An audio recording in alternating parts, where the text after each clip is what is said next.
Good afternoon, good people. Oh my gosh, that is so weak. It's like, do you need coffee? Come on now. Good afternoon, good people. Okay, so every now and then we might have to stand up and just shake a little bit because this is your moment, okay? And I really, my name is Carla Dupre. I'm the executive director of CityLit Project. This studio session is meant for you. So please take a moment to breathe. Leave the outdoors, the relationships, the family drama, the work, the to-do list for work tomorrow. Leave that out the door. It's your time to be a writer, and I mean that in every sense of the word. Now I'm going to stick to my script, but we'll see how that goes. We are thankful to partner with Lyric Baltimore, who provided the space for our 9th CityLit studio, and the wonderful treat you'll receive today from Black Sauce. I don't know if you've heard of them, but you're about to get fed. We want to personally thank Jonathan Schwartz, who's the executive director of the Lyric, the board chair, Steve Palmer, and of course, the Lyric staff. Director of Education, Denise Gant, right over there. We want to thank, who was also CityLit's Leadership Council, a member of the CityLit's Leadership Council. We want to thank Ebony Evans and Maya James for being our partners in this event. There will be books available for purchase for those who are presenting and those whose authors they represent, which is kind of cool when you hear about them. I want to shout out our incredible Lillian Jacobson, my new executive assistant. She is boss, let me tell you. I love her dearly. Please give her a hand. Yes, she started 3 weeks ago where we launched into the Baltimore Book Festival. And then we have all these, an unexpected festival fall season that's really off the charts. With this studio, we have a Write Like a Mother retreat coming up, and a Home for the Heart to Live In with Kabi Khanum authors this December. So we'll mention more of those later. I do want to acknowledge our board members here today. We have Chelsea Fetzer, Lemon Fetzer, we have Brian Lyles, we have Sherry Woods. Please don't let me miss anyone.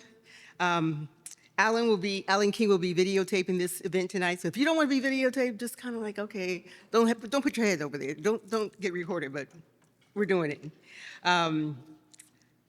I want to also thank our gladiators. Joseph Massa is here today.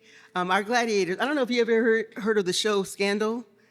Scandal has a group of gladiators who take care of business. Well, they take care of business, so I love calling them gladiators because they do everything but kill people, okay?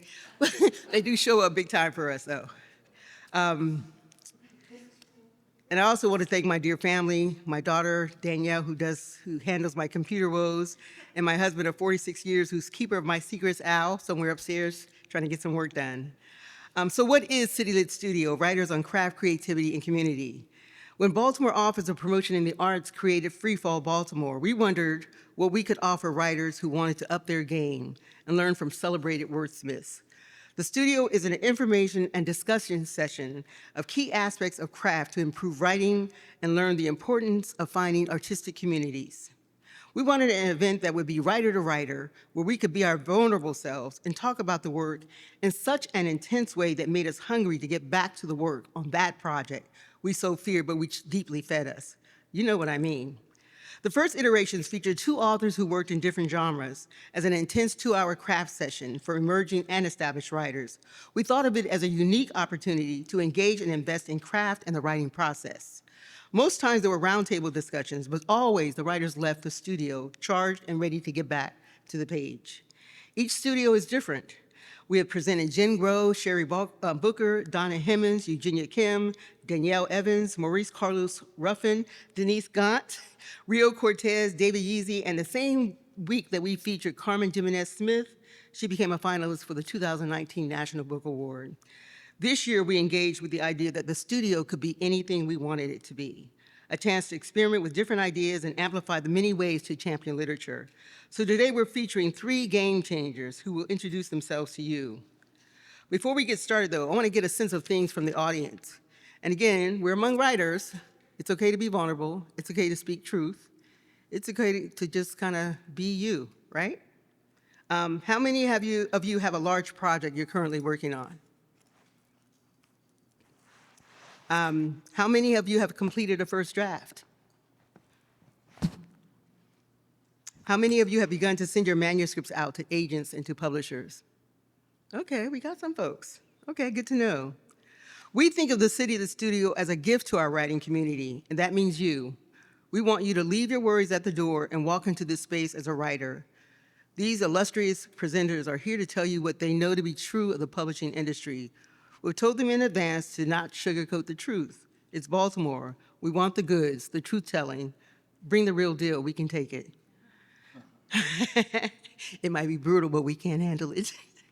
So KRISHAN TROTMAN, YAHDON ISRAEL, and DAWN RAFFEL, and please correct me if I've said your names wrong, were handpicked for this audience. KRISHAN and YAHDON hold senior positions at publishing houses. I do believe YAHDON is the acquiring editor of the book Temple Folks by a Maryland artist that you should know, who we're trying to invite to our CityLit Festival this year. KRISHAN is the editor of D. Watkins' books and Devin Allen's books, just to give you a sense of things. DAWN RAFFEL is a developmental editor, and her talk will be about that second draft, how to make your manuscript irresistible, the kind of fine-tuning that creates a standout opener and keeps the reader turning pages. Structure, the narrative arc, pacing, voice, and logic, how they all play a critical role in your revision, along with a sentence-level polish. How to build your creative community and stay in the game for the long haul. Are you guys ready? Are you ready? Each of them will provide a presentation. They're going to do it on their own. They're going to do their own thing. I usually tell people to wait to hold for a joint author, Q&A session afterwards, but they're going to do their own thing. So please, we're going to let them have it. Afterwards, we will, all I can say is take notes. We will have snacks afterwards, and then convene in probably smaller groups so you can talk one-on-one with them directly. But please, these are incredible folks. They will introduce themselves to you. They might want to stand at the podium. They may want to just stand and walk around. They're going to do their thing, but please welcome them all. I will stand here so I can feel presidential. Well, it's so great to meet everyone. Thank you so much for coming. And I'm very excited to share all that I can and to be as helpful as possible to you as we talk about publishing. I want this to go, my few minutes up here, to be very informal. So interrupt me, raise your hand, and I would answer any questions because I want to make sure I'm being clear and make sure you leave here with more than you sat down with. And Carla said she's worried about people asking long-winded questions. I'm very good at cutting people off. I do it for a living as an editor, constantly having to pull things back. Okay, and my son knows that. That's Blue, my 14-year-old freshman. All right, so I am KRISHAN TROTMAN. I'm the publisher of LegacyLit. LegacyLit is an imprint at Hachette Book Group, one of the largest in the country. I'm also the author of the Queens of the Resistance, a co-author of the Queens of the Resistance series that was published by Penguin Random House in 2020. So I have been on both sides of the table, and you can ask me questions from either side. But I thought that, my friends here are going to give such great presentations that I think will really really expand your ideas about writing and publishing. So I thought since I was going first, I'll just start with the basics. And since a lot of you have finished your first draft, I'm just so jealous about that. I'm not finished my first draft of my next book yet. So I think that's a huge accomplishment. And I love that everyone understands the idea of first draft. Some of my authors, I have to remind them, yeah, you're going to be finished by the end of the year, but it's going to be your first draft, because we have a long process after that. So the way it works in terms of the art of landing the book deal, I'm sure some of you have already experienced, you're sending out your manuscript books to agents, some of who you may know, some of who you don't. There's different ways to find a literary agent. You can use Publishers Marketplace, but one of the favorite things that we like to share is to look in the acknowledgments pages of the books that you enjoy that have been recently published. And recently, I would say, I mean, usually it's like 3 years, but you could go back a little longer if you want, but that just means that it's more likely that they're still the agent. People switch around sometimes. So I think that is a good way to do it. And, in terms of fiction or nonfiction you can submit to a book publisher on proposal. And the proposal length can range. It could be like 50 pages of a nonfiction book proposal. Some are a little shorter, but what you really want to provide is sort of a summary or introduction to your book concept. And I'm speaking nonfiction. You want to have sort of done your research in terms of comps. Where do I want my book to live on the shelf? Who would I want to stand next to in a lineup of fantastic authors? So actually check out those books, read them. Some people like to do a comparison of, how your book compares or not. Every editor has a different feeling and process when they look at the proposals. So there is sort of a traditional structure of summary, comp section, book outline, and a sample chapter. But I have acquired books that have none of that and have just been a sample of the writing also, with sort of like a cover letter. So those books, working with your agent, they will tell you whatever their process is and whatever they think is best for going out. And honestly, one of my my well-known books, Made by Stephanie Land, it was like a #1 Netflix series as well. Her book proposal did not come with a structured proposal. The first page was the first page of how the book would read, and she had 50 pages of that. And I was sucked right in. I loved it, and I preempted the book. So it didn't have she didn't list like the comps or anything like that. We just knew what the story was, and then I got to read a portion of it, and it was so great. Yes. Preempt means that it didn't go to the editor likes it so much they try to get it, seal the deal before you have an auction. So they take it off the table. It's aggressive. So editors are very competitive, I don't think we like to admit that, but it's not like a known thing in publishing, but there is that competition for an author, and the same for a literary agent. Sometimes you may submit and find that multiple literary agents are interested in you, and that's fun because then you get to make a decision. If that happens to you, what you do is sort of ask them for references, like, can you give me an author of yours that I can talk to so I can see, what it's like to work with you? That is part of their process. That is normal to ask, like recommendations. And I've made recommendations for my agent. And, a lot of times the potential author would call me and just say, like, was she editing you? Or, because every agent is different. Some agents, maybe they were editors before they became agents, and they will be more hands-on in the helping of the writing and the shaping of the book. Some agents are not as hands-on. They were attorneys, or they just, they came into publishing as literary agents' assistants. So as an agent, there's no sort of specific background that you specifically need to have. So you can learn more about them through conversation if they're interested in their bios, but just know that they all work differently. So if you definitely have the opportunity to learn more about their process, I would dig into that, because as an editor, I see the difference. I see some agents who are very involved, that they will help you find blurbs and everything, like beyond the book deal. I see some agents who get you the book deal and then you don't really hear from them anymore. So there's different types, and I think you have to know what your personality is and decide, what sort of agent you're looking for. So it's like dating. You just go out with a bunch of people. Sometimes you will not get responses from a bunch of agents, just to be realistic, right? So my advice always is you shouldn't sign up with somebody just because they're interested in you. Again, like dating.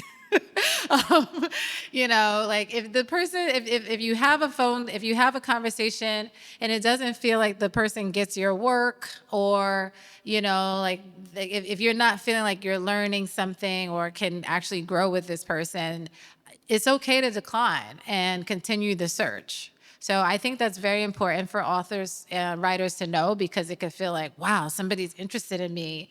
But think about who their clientele is. Ask who's on their list, and ask what they found special or interesting about your book. What is the vision? Which do they have editors that they feel might be interested in your book, and why? So the more questions you ask, the more you'll get to know them as well. So the next step after you find your perfect agent is to, they will shop the book. They will send it out to a list of editors and publishers that they think are a good fit. And this is where they become very helpful, because a long time ago, there was no such job as literary agents, which I like to say secretly in my head when they get on my nerves. So, they're supposed to, publishing is a lot about relationship. So it's sort of really old school traditions that we still do, such as like schmoozing. So a big part of my job is going out and having lunches with agents, and letting them know what I'm up to, finding out what they are up to. Some of them become friends. Some of them you end up doing like a lot of business together and really get to know each other. So that's part of the job. And so they like that because they need to really get to know someone's taste. So they need to know, if I wanted to buy a book, if you're shopping a book on green pants, I'm just loving your pants. If you're shopping a book on green pants, they know that, oh, KRISHAN loves green, all right? I mean, some of it is just intuitive. So, if you're shopping a certain amount of fiction, a certain type of fiction, they know like, oh, like KRISHAN likes the edgier stuff. She'll, or KRISHAN does a lot of thrillers by a certain kind of author. So they keep their databases and everything, and they'll send it out to maybe like, I think 15 or something. Sometimes they go out wide. I think that's what they call wide, like maybe 15 editors. And sometimes agents are smart and they have different tiers. They'll send it out to the first 15, and then if it doesn't click, they'll have another tier of people. But most of the time, it has to go out at once. And you get multiple book interests, you go to auction. And auction means that the agent will provide a day where they say that there's the closing. So if the closing is today at 3 o'clock, all the editors know they need to get their bid in. How do editors come up with their bid?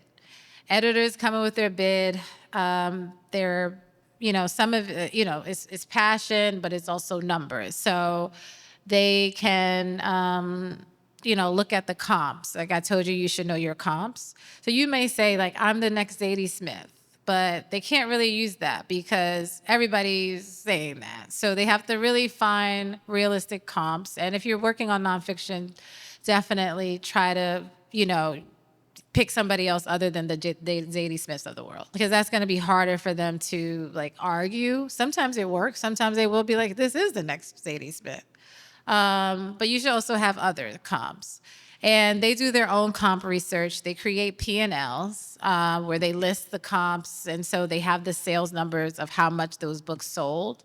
And that's where they sort of come up with your number for the gross amount of copies of your book that they can get out in the first year or year two. So let's say they see, this is not Zadie Smith's numbers, but Zadie Smith sold 5,000 copies. So they'll say, okay, now you can sell, this book is going to sell maybe 2,000 copies. She's not quite Zadie Smith, but we're almost there, So they figure out these numbers with their publisher, and they make a decision, and they bid at 3 o'clock for the auction. The auctions are laid out differently. Sometimes there's a round 1 and 2 of the auction. Only the top 3 bidders will make it to the second round. So this is where it gets competitive, because the editors in the background, they love your book, they want it. So they're just like, okay, what am I going to do? What's my plan? Like, I don't want to pay too much for the book and be the jerk that, did that, but I also want to be smart. And so they do what they have to do to win your book over. And the author, which I would like more authors to do, get a chance to think about that. Some authors will not go with the highest bidder, which I'm like always so impressed by, because money is so important. We all need those extra dollars, but I have had authors who will take less money than the highest bidder to be with me, which I cherish. Is just such a level of respect for the editing work. So you pick which editor you want to go with. You don't have to go with the highest bidder, or you can. Involved in that auction is like rights. Sometimes the agents want to keep certain territories because their agency can sell it in other places around the world. Like, maybe they'll give the publisher world English, but they'll want to sell it in other languages, other places. So, and the one other thing I would like you to keep in mind during the deal process that I don't think a lot of agents stress enough, because agents work from commission. They get 15% of all your stuff. So that's how they're the ones who actually get rich in the game. Editors, publishers, we're on salaries. But, if you have an agent and they were working with, I don't know, Toni Morrison, like they're still getting residuals of that, right? So that's how agents build wealth. And it's a really great profession to go in if you're thinking about going into publishing. It's also really hard because of that commission-based work that they do. But when they're successful, they can be really successful. So where was I? Anybody remember where I was at? I wanted to remember. Auction. Okay. Anything else I want to say about? I think I had something important to say about auctions and making your decision, but we'll move on. So you got your book deal and you have your editor. What's next? They like your book. Maybe it was a proposal. Maybe you sold a whole novel, which is great.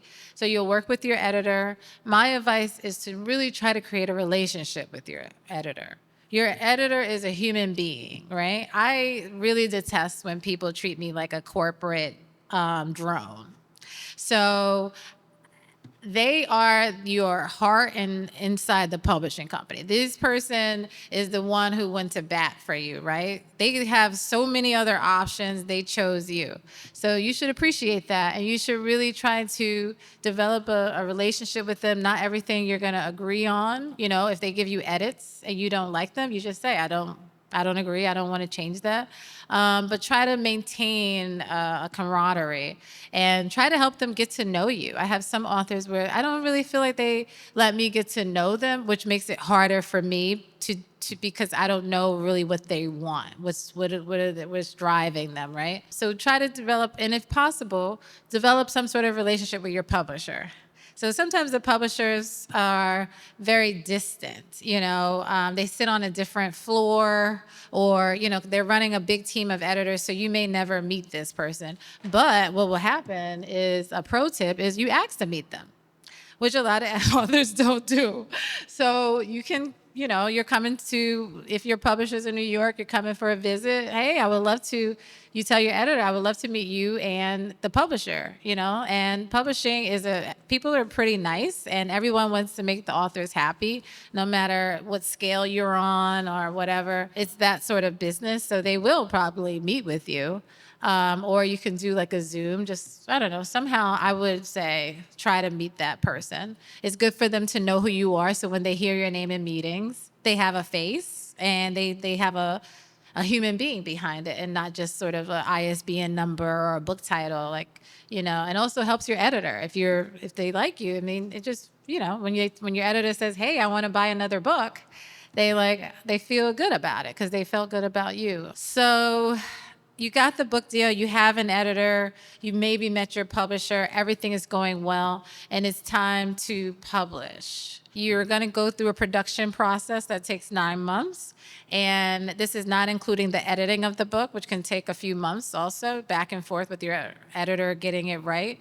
So the 9-month process entails approving the interior design of the book, approving the front cover of the book. Your publisher will ask you, like, what are you thinking for the cover? So you get to have some input. You're not micromanaging a book design, but you're saying, like, oh, I love green. Like, I want to have a green something, or I have this piece of art that just really coming back to my head that I really love. Sometimes they will go commission the artist. So you have those sort of fun consultations with your editor about the cover process. And or there's a photograph you like. Covers can get pretty interesting. Sometimes they're frustrating for authors. Sometimes it's a great experience. But, this is like your baby, so it can become a very sensitive area for authors where they're like, I don't like any of my covers. Or the other author's cover is better than mine, than what you're showing me. So yeah, just my advice is always try to be as clear as possible about what you do like. One of my pet peeves is like, please don't get on the phone and talk to me about everything you don't like. It is helpful to know what you don't like, but if I don't know what you like, then I can't advise the art team on how to fix your piece, right? So that process takes patience and communication. You could also send other book covers that you do like. That helps. And the designers, or I call my art designer director a wizard. Like, I could just say a whole bunch of stuff that we talked about with the author. It makes no sense to me, and then she'll come back with something brilliant. You will not meet your art team. They are artists, so they don't really consult with all the authors.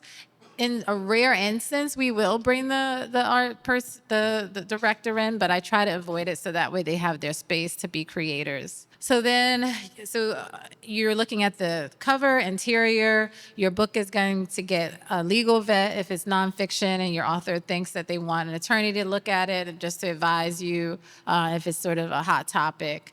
And then you will also work with the copy editor and proofreaders to make all the grammatical things are clear. And that's basically it. And your book, you're given a pub date so you know when your book is coming out.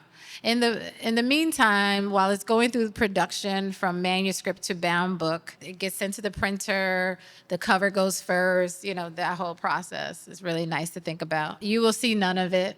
But while that is all happening, the sales team is selling your book into stores. A lot of times you haven't even finished writing the book, and the sales team is already selling it into Barnes and Nobles. So that's why it's really important to meet your deadlines, because if Barnes and Nobles say, we would buy more copies, but we need to read it, and the editor doesn't have a manuscript to share, you won't get those extra copies sold. So the sales team is working on your book. The sales teams includes the foreign rights, the academic team, library team. There's so many different departments that you'll never meet that is working on your book and have your specific book that they're pitching. And then so you're also working with in addition to the copy edit and reviewing your manuscript until it gets to that printer, going to the printer stage, you're also talking to your publicity and marketing team and working with them on building a book campaign. And that is very exciting. They will do the pitching, create press release, work with organizations to get your book out there, and create a whole plan with you over the next 4 months of what you can do to get your book out into the world. So there you go. I took you all the way through it. I'm exhausted. Does anyone have any questions? Because I sort of have 5 minutes. Yes. In your role as VP, I'm just specifically in your role as VP, Vice President for Legacy Lit. What do you do? Because you've described the entire process. I'm interested in what you do specifically in your role. So I'm an editor and a publisher. Oh, wow. So I do both. So I always tell authors when they meet me, you're lucky to have me because I am the editor by working with you, but I'm also a decision maker. So to me, that's the best of both worlds. And just a little bit about your path to getting to that position. I entered a publishing program when I was in college at City College, and I got an internship at Simon Schuster, where your drone works now. And I've just been in publishing for over 20 years. I know I look young, but I am. And I was at Hachette Book Group I started there in 2016, and I put in a proposal for the imprint of my imprint that I found at CityLit in 20. I think we launched in 2020, and our first list of books launched in I think 2022. So we've been doing it ever since. Hi. Hi. Question. As someone who will be entering into this, right, as a senior writer, I'll be graduating soon. So I want to get into some sort of senior role as an editor. How would you, what are some steps or just any advice or tips that you would give someone that is, coming into publishing and Yes, editing? so if you want to come into publishing, you should probably keep in contact with all three people here because some of it is who you know and putting in recommendations to HR for you. Socializing with people in the industry is really helpful. Informational sessions. Two people reached out to me last week, and I love this stuff. Like two people reached out to me that I didn't know last week. I just forwarded to publishers, blind CCs and publishers, like this person's looking for a job. And, two people have an interview. So you just, network with publishing folks. And again, the same as a writer would do, you can find out who the editor is of if there's certain books or certain imprints like Legacy Lit or One World or someplace that you like their stuff, you reach out to the publisher or an editor there and just say, I'm really interested in getting into book publishing, would love to talk to you. And they're usually pretty generous and try to be as helpful as possible. And do you recommend, last question, do you recommend getting into an internship at first with any publishing company? Do you think that would be like a logical first step? I think it helps. I think it helps just orient you, but you don't have to, like if you're coming in from a senior position and you already have certain experiences, you don't have to do an internship. Like some journalists come in and they become editors. They don't do an internship. They already have sort of they have professional experience. My current editorial assistant, he didn't really have any publishing experience coming into his role as entry level either. Okay. Thank you. Thanks for your talk. Thank you for letting me use the green pants as anytime. my That's what they're inspiration here for the for. talk. Thank you. Somebody asked if I was going to try to sell the book proposal or sell the finished book. And I had no idea that those were two possibilities or approaches. Are you writing a fiction or nonfiction? Nonfiction. Yeah, so you don't have to put out the whole book. Even if you have the whole book written, you don't have to send out the whole book. So I think that's where the agent can come in and be helpful because maybe the agent will feel like the whole book is not ready. But the concept is great. You have a great pitch and a sample that I can send out and they can acquire it based on that. So there's no need to send out the whole book unless you want to, basically, if you have it written already, which I think is very smart because writing a book is just so difficult. And I don't know that people, especially my experience with nonfiction writers coming from other areas, I think it's like a romantic idealized thing, but they don't know how gritty the process is. And it's not easy to be stuck in a room and writing a book for a year. It's intensive. And I get a lot of tears where people are like, it's so lonely writing, and serious tears. Or they have to go to a therapist because it's really solid, a lot of grinding work to get it right. And I think it might not be a bad idea if more nonfiction writers would complete a whole first draft before sending their book out. The reason why they don't want you to sometimes, the agent won't advise you to do that is because they'll fit, you might get an editor who wants to shape the idea and everything, so you don't have to really, editors like to be involved a lot of times in the shaping of the book, so you don't have to have it written. But I think it's great that you do have it. Oh, you don't? Okay, well, it's great anyway. So, quick question: what makes you excited about a book? And what makes you excited about a book that you come across? And what kind of things are you looking for? I get excited I like sort of edgier things. I like authors that are bold and risk takers. Our imprint is dedicated to marginalized voices. That's who we uplift. We are dedicated to diversity. Means we publish everyone, but giving voice to the voiceless is what excites us and what is our focus. And so when I meet authors who are all of our authors are publishing on mission. They have a really clear understanding of why they want to publish their book. And this book is going to be a vehicle in terms of for them to either create a voice for the voiceless or do things for the community, send out the message that they want to send, like about disability or whatever. So all of our books are published on a mission. So I'm very attracted to like deep divers. You're diving deep into a topic. You're bold voice, a bold writer. The concept is bold. We have a book titled "Get the F Out of Your Own Way," which is fun. So it's not all like serious. It can be that bold too. So yeah, that's what I do. And we're actually starting fiction. So the fiction is going to be also the same, just sort of complement that bold idea. The first book is called The Ghost of Gwendolyn Montgomery, is publishing in June. So please buy that book. And it's a beautiful cover. I'm very excited. I call it Tia Williams, who's a romance writer. Tia Williams meets Ghostbusters. So it's like ghosts and sexiness. Hello. Hi. Okay, I'm Erin. I am brand spanking new to this whole process.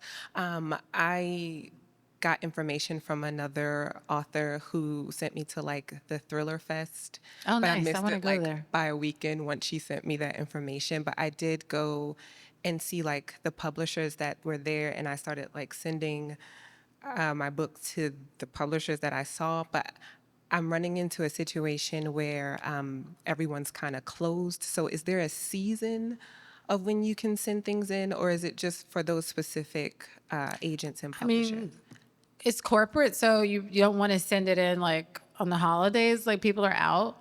But I think if you're not getting a response, it may be that you want to keep tweaking your pitch letter, like your query letter. That could be an option. But usually, yeah, if you're getting a lot of out of office, that would be the only thing I could think about. Like maybe it was the summer, people are on vacations, or the holidays or something. But you should be able to, especially in the fall. Like the fall is a publishing grind. Like everybody's like amped up to like do things before the end of the year. So yeah, I think, I mean, maybe you want to stay away from like slower seasons that are industry wide, like August, when media and politics, everybody slows down. But otherwise, pretty open. Okay. All righty. Can you guys give KRISHAN a hand, please? Thank you. Thank you so much. Good afternoon, everybody. One more time, good afternoon, everybody. All right, thank you. Appreciate you, KRISHAN, laying down a lot of the groundwork because it sets up, in some ways, what I'm going to be talking about. So what I'm going to do before I give, does everyone have pen and paper? This is going to be helpful for y'all. I'm a visual learner, and I'm also like a teacher at City College. So I know it helps when you have to write things because it makes it concrete.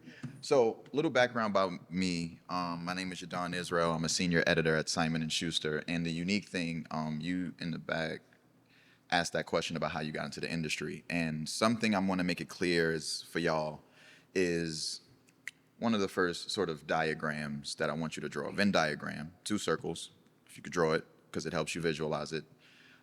In one circle, I want you to write literary world.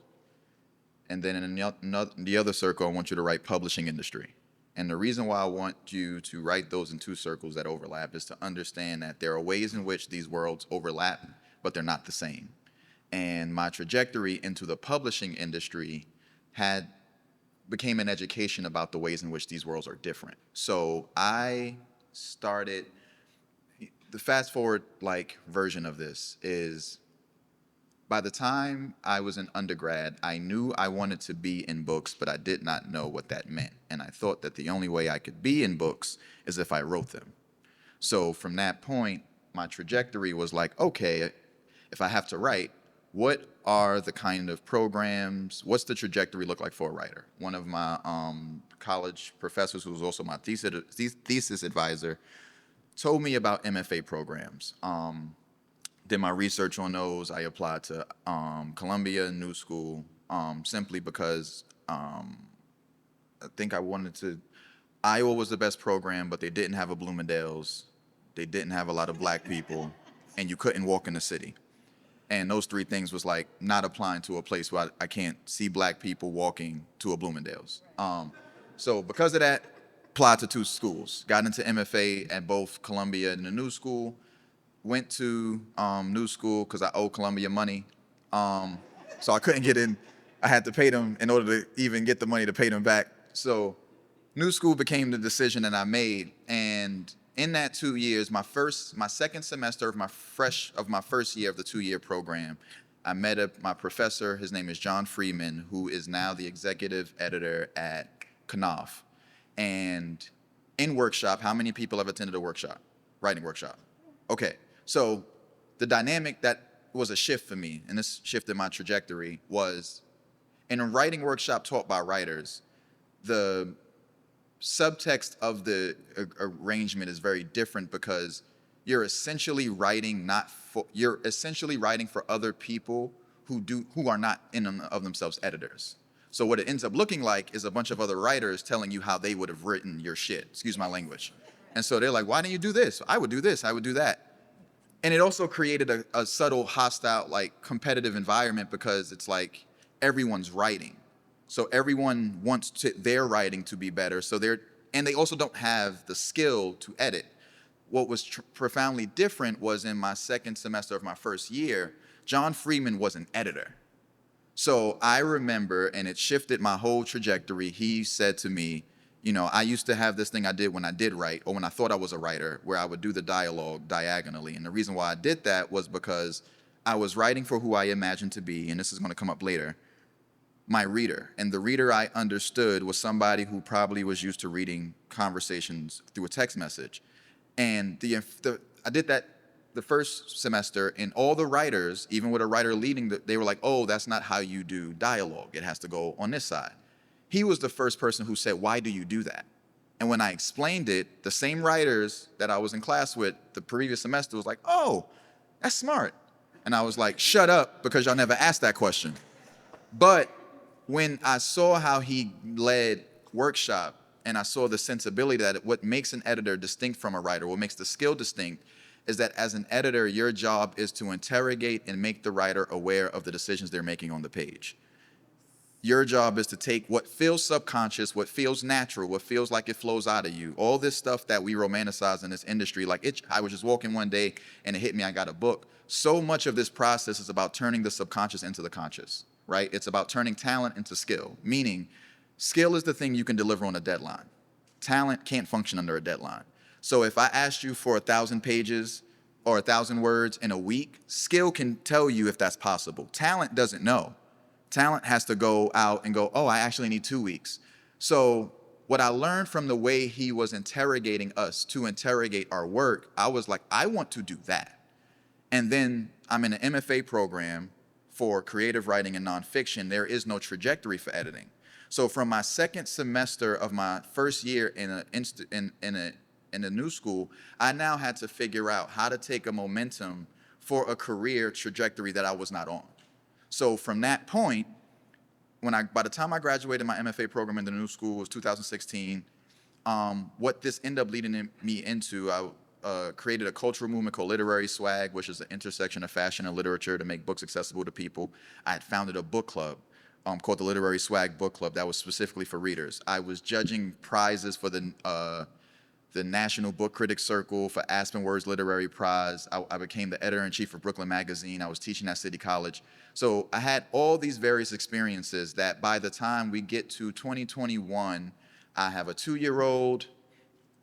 I'm doing a lot of like mixture of like, you know, writing like teaching writing workshops, consulting, all these different things. But I had a 2-year-old, and I remember thinking, like, chasing anybody freelance here? Freelance workers? Okay, so you know the frustration of doing work in which you're told, oh, net 30, net 45, net 90. God forbid there's a holiday weekend, because that just pushes like the amount of time. And I'm sitting in the basement of the apartment, and I'm like thinking about my timetable, and I'm like, how long do I have? And I was 31 at the point, 34 now, before I become broke, bitter, burnt out, or all three. And I was like, I probably got 5 years, because I'm doing all this labor up front, and I'm waiting to just be able to pay bills. And by the time I get this check, even if it's a $5,000 check, by the time I get that, it's not $5,000 anymore, because I'm paying back all the shit that I borrowed. So I'm like, I need a job, and I need health insurance, and I need a reliable salary, right? So I want to foreground my entire entry into publishing as a practicality. I don't have any romanticism for y'all. So by that time, I had developed, because of all the different things I was doing in and around the literary world, not the publishing industry, right? So judging prizes, that's literary world stuff. Teaching, all these things, craft, all the things that foreground what many of us love about the writing of, like, the literary stuff. That's just the art. What I was now about to enter was the business side. So went to a good friend of mine, her name is Kathy Belden. She is the editor of Jesmyn Ward, Kiese Lehman, Jason Reynolds, Sarah Smarsh. This is one of those ones, right? And because I had by that time a 7-year relationship, I was like, listen, I need a job. I am willing to start over. Because what I understood was, even with all the experience I had in the literary world, I had none in the publishing industry. So that meant that I knew in some ways that to try to convince somebody that I knew how to do a job that I knew I did not know how to do because I've never done it was going to be a hard sell. But I also knew that I was probably going to be more than likely overqualified for anything entry level. So I was in a conundrum. So I told her, and I made it a point. I was like, tell whoever you need to tell, I am willing to start over. She emailed, I sent this call to her on a Thursday. She emailed the CEO, John Karp of Simon & Schuster, on that Thursday. By Sunday, I had an email from him saying he wanted to meet. She calls me on a Monday and lets me know, YAHDON, just giving you a heads up. This is an informational. For anybody who knows what an informational session is, it is not a formal interview. It is just for you to get to meet this person and talk about your interests. And then down the line, hopefully, maybe, if there's something, they might maybe hit you up. Might, right? So I'm going into the week like, all right, there's nothing really concrete about this. But simultaneously, to go back in the story a little bit, there was an opening. So that week, when I'm like, I need a job, I went on Publishers Marketplace, subscribed for $20 or whatever, and I applied for everything with editor in the title, associate editor, editorial assistant, like senior editor. Like, I was just applying for shit. One of the job openings there was a job opening at One World that's run by Chris Jackson. It was for Rocklit, which was Jay-Z's joint imprint with him. I knew I could not do the job, but I was like, this cultural stuff I know. So I asked another friend who I developed with relationship, doing all this stuff, all of this building my points. Can you get me an interview with him? And she was like, cool. So on those same Thursdays, 2 lines went out. One to John Karp, which was a long shot in my mind, and one to Chris Jackson, which felt sure to me. So at first, my initial conversation with Chris Jackson was supposed to happen on a Tuesday. The conversation with John Karp by that Monday was set for Wednesday. On Tuesday, Chris was not able to make the meeting, and it got pushed back to Thursday. I go into the meeting understanding, right, contextually, it's an informational, so I'm not expecting anything. So I get on this Zoom, and on this Zoom, in addition to this publisher of the company, is also at that time, no, he was the CEO of the company. At that time, the publisher, Dana Kennedy, who had just gotten hired from outside of publishing, was on the call as well. And I was like, this doesn't feel informal. And so we're having a conversation. There's really nothing professional about the meeting in terms of like, so what do you want to do? But they are just like, you do this, you do that, you do all these different things, and how do you do it? And I'm just talking sincerely about what is consistent in all these different areas of my professional life. Like, what enabled me to run a prize, to serve on a prize board and produce awards and run a book club and do all these things. And I'm like consistently talking about how important it is for audiences. Like something I learned in my all these ventures is that the reader is always the afterthought in an industry that needs the reader in order to exist. And so they're sitting there and they're like, oh, okay, you know what? We would like for you to meet our head of talent acquisitions. Now, I've never had a corporate job, so I don't know. Now I know, like, oh, this was accelerating. I'm like, oh, I'm meeting her. And he was like, oh, because I just think you would be good to talk to her. So now that Thursday meeting with Chris Jackson got pushed out again because of, like, busy and being on the other side, I understand the shit. So I told you I wasn't gonna do that no more. So now I get a call back I get an email that same day from Dana saying, me and John are really excited to meet you. We're excited. I am so excited for your career at SNS. And I'm like, what career? We never talked about a job. And then that Thursday, I go and I look on the website and I see senior editor. The only position open is senior editor. And I'm like, they're not about to offer me no job at no senior editor at Simon & Schuster. Rock Nation is like, I could like wrap my head around because it's like, I kind of dress like a rapper. Like there's something that I work there, but like Simon & Schuster is the publisher of like, what is it? Not Think and Grow Rich, but like Contagious, 7 Habits of Highly Successful People. I had always seen Simon & Schuster as a very like buttoned up, more, conventional publisher. And I understood myself to be unconventional, so I was like, I don't see myself fitting here. But Friday comes, I meet with the talent acquisitions woman, her name is Joey Burton, and we're talking for a minute, and she's like, so what do you want to ask me? And the entire time, I don't understand the subtext of this conversation, and so I'm just like, why are we talking? And she's like, oh, because, we're getting to know each other. I was like, no, why are we talking? And then she told me, she was like, John and Dana wants to offer you the position of senior editor at Simon & Schuster. And it was like that Will Smith moment in, Pursuit of Happiness, where, he loses his shoe, but he has that job and he's like crying because it's like, and all I'm thinking about, health insurance, steady job. Like, I'm being honest. So when she said, when I can start, all this corporate stuff about having the 3-month window and time, I'm like, how soon can I start? I'm like, I will start on Monday because I need this health insurance. And she was like, no, well, the soonest you can start is 14 days. So that meeting was on March 5th because it was the day before my daughter's 2nd birthday. I know this for fact. And so between then and March 22nd, I now had 2 weeks in order to learn everything. To learn as much about the industry I was entering into, because I had already come in knowing the literary world. But in 2 weeks, I had to get a lot of understanding about what industry I'm entering. So it is imperative that you all write down this book because it has been so instrumental and fundamental to my success as an editor. It's called Merchants of Culture by John B. Thompson, and it is one of the most comprehensive books about the publishing industry. The macro, how it functions, as understanding where as an editor I fit into the chain of the supply chain. And it's like the thing that what most people do not understand about publishers, specifically writers, and if you're coming from the literary world, is that the publisher is a B2B business. For anybody who doesn't know what that means, is we do not sell directly to consumer. We sell to another business who sells to consumers. So we sell to Amazon, Barnes & Nobles, Target, Barnes & Noble I said already, Indies. And those bookstores sell directly to the reader, right? Which means that logistically, this notion of the publisher knowing the audience is not true.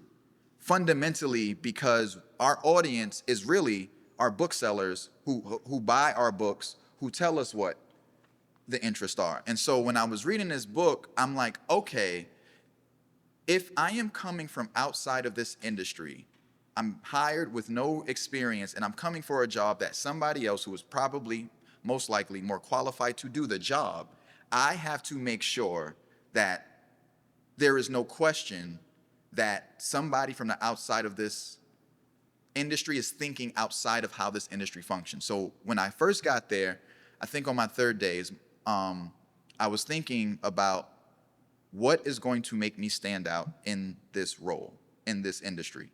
And one of the things I thought about was just this ongoing narrative about the fact that like publishing is, Byzantine or like complex. It's obscure. No one knows how it works. And so what I understood was if I was to get this job and in fear of not wanting to stand out, if I did this job the way anybody else who would already have this seat at the table would do it, then I don't deserve the seat. So it became imperative on me to do things that would ironically put the same health insurance that I was working really hard to get in jeopardy to be able to create a different kind of framework about what it means to exist in publishing. So what does that look like? On the second day, first week of my job, mind you, I asked the executive editor a question about, like, one thing I try to do when I get jobs, I try to figure out what the parameters are, which is another way of saying, what do I need to know to not get fired? And I'm gonna work within that bounds. Everything short of what would get me fired, I wanna do that. So I asked her a question about just kind of floating out, like, what is the senior, because I have no, again, do not know what the publishing ramifications of what kind of power I have, right? So I asked her a question, and I was like, who would you want to publish theoretically? And she was like, I would love to do a Paul McCartney book. And I was like, I would love to do Dave Chappelle's book, because I was waiting to hear, oh, you just got here, like, you know, crawl before you walk. And she was like, well, if you know Dave Chappelle's people and you wanna, and you can make that happen, make it happen. I was like, y'all gonna trust a stranger with those kind of resources? Like, I know what a Dave Chappelle book might run a publisher, and I'm like, oh, we have motion. So I took that conversation and I went to Instagram and I said, basically, whoever, if you do not have an agent or an MFA, that does not matter. Submit to me directly. If your work is what it needs to be, I will help you find an agent and I will publish you. Now, in that meeting, in that same video, because before, all of this is building to my points, I promise you. When I announced that I got the job, I was like, I just gave my email out and I was like, send me manuscripts. And I got exactly what I asked for. I got manuscripts. I got coloring books. I got, I got dragon mysteries. I got everything that I asked for. And I realized I was not intentional in what I was asking for. So on Wednesday, it was actually a revision to actually spell out, I am looking for books by authors who know who their audience is, who understand their audience. And I gave this example that I always give whenever I give a talk like this. When Berry Gordy ran Motown, at the height of what Motown was, he would play a record for his executives and he would turn it off and he goes, if you're down to your last dollar and you had to buy a sandwich or you bought this record, which one would you buy? And if they wanted to buy the sandwich, the record did not come out. Now, sounds arrogant. Why would a man compare sustenance to art? What Berry Gordy understood was he was selling to middle class and lower middle class people who did not have $2. So if they were going to buy a record, they were not buying the sandwich. And if they were going to buy the sandwich, they were not buying the record. Are we making art that is worth what people end up not buying with finite resources? And that became the subtext of the video was, are you making art? When you look at a hardcover book, we're talking anywhere between $27.99 to $29.99. When you look at paperback, you're looking at anywhere between $16 to $20, depending on the page count. The charge in the video was, are you making art that's worth somebody's dinner? Are you making art that's worth somebody not paying part of their Wi-Fi bill or somebody not buying Pampers that month? Like, and what it was all geared towards was not trying to discourage artists from thinking about, submitting, but it was to really put in their minds the understanding of that transition from literary world where the stakes are low simply because you're writing namely for other writers. When you make that transition into the publishing industry, you are writing for somebody who's taking real resources, their real money that they work for, real time. The average American takes 7 to 10 hours. No, it takes on average 7 to 10 hours to finish a book. It takes the average American 3 months to finish a book. The average American buys 4 books a year. When you're really thinking about those economic implications, the stakes are higher now. So it was helping writers understand the charge. That if you want a career as a writer, as an author, right? And this is another distinction, if you want to put next to it in that same bubble, literary world is where the writer lives. Publishing industry is the author. We're talking about the public the way in which a writer makes that transition to understand that you are now functioning as in many ways a business person, and your work, your art is your commodity, right? And so if you do not understand that, I'm not saying there's not a career for you, but it's very hard to have a career when you do not understand your career as a career, right? If you understand it as a hobby, if you understand it as like, it could be purpose, it can be all these things. And part of that video, I shifted and refined the call to action, right? I made it very clear about audience, and one of the stories I tell is about Toni Morrison's career, right? So when Toni Morrison first published The Bluest Eye, she sold 2,500 copies, right? And 2020, the year that publishing had its best year in the history of like the printing press because of the pandemic and all these different things, there were two categories that performed the highest. It was celebrity authors and backlist titles. Does anybody know what a backlist title is? No. So I'll tell you. A backlist title is any title that's been out longer than its first year from publication. So when a book comes out, it's called a frontlist title. And that's like when the hardcover comes out, usually, unless it's a paperback original. After that year, that first year from the publication day. So if your book came out today, a year from now, once the day after today comes a year from now, it's considered a backlist title because it's no longer frontlist. On average, it takes a new author, debut author, 3 to 5 years for their core audience to find the first book, right? Now, really quick, why do y'all think that is? Huh? It's new. How many of y'all buy a non-branded ketchup over Heinz? Some of you probably do because y'all into like looking at the preservatives and stuff. But besides that, I'm just talking about branding. Like, how many of you take the chance on the new brand of ketchup over something you've used since you was probably a kid? So when you look at the logic of publishing, entering the publishing industry is no different than walking into the supermarket. There are a lot of books when you walk into a bookstore, and the chances of somebody who's going to pick up and spend their finite resources of $28.99 and spend it with a stranger over, oh, I've been meaning to read 1984. Today is the day I'm gonna read 1984. So when you understand that the landscape you're entering, another question for you, how many books do y'all think is published every year? Conservatively speaking, 1 million. When you also think about the fact that every year a new million titles are coming out, and you're only thinking about your writing, you're only thinking about your craft, but you're not thinking about the market space you're entering, you become incredibly naive about and almost opening yourself up for a ton of heartbreak when it's like, why is no one reading my book? But here is the light in all of this. Toni Morrison sold 2,500 copies of The Bluest Eye.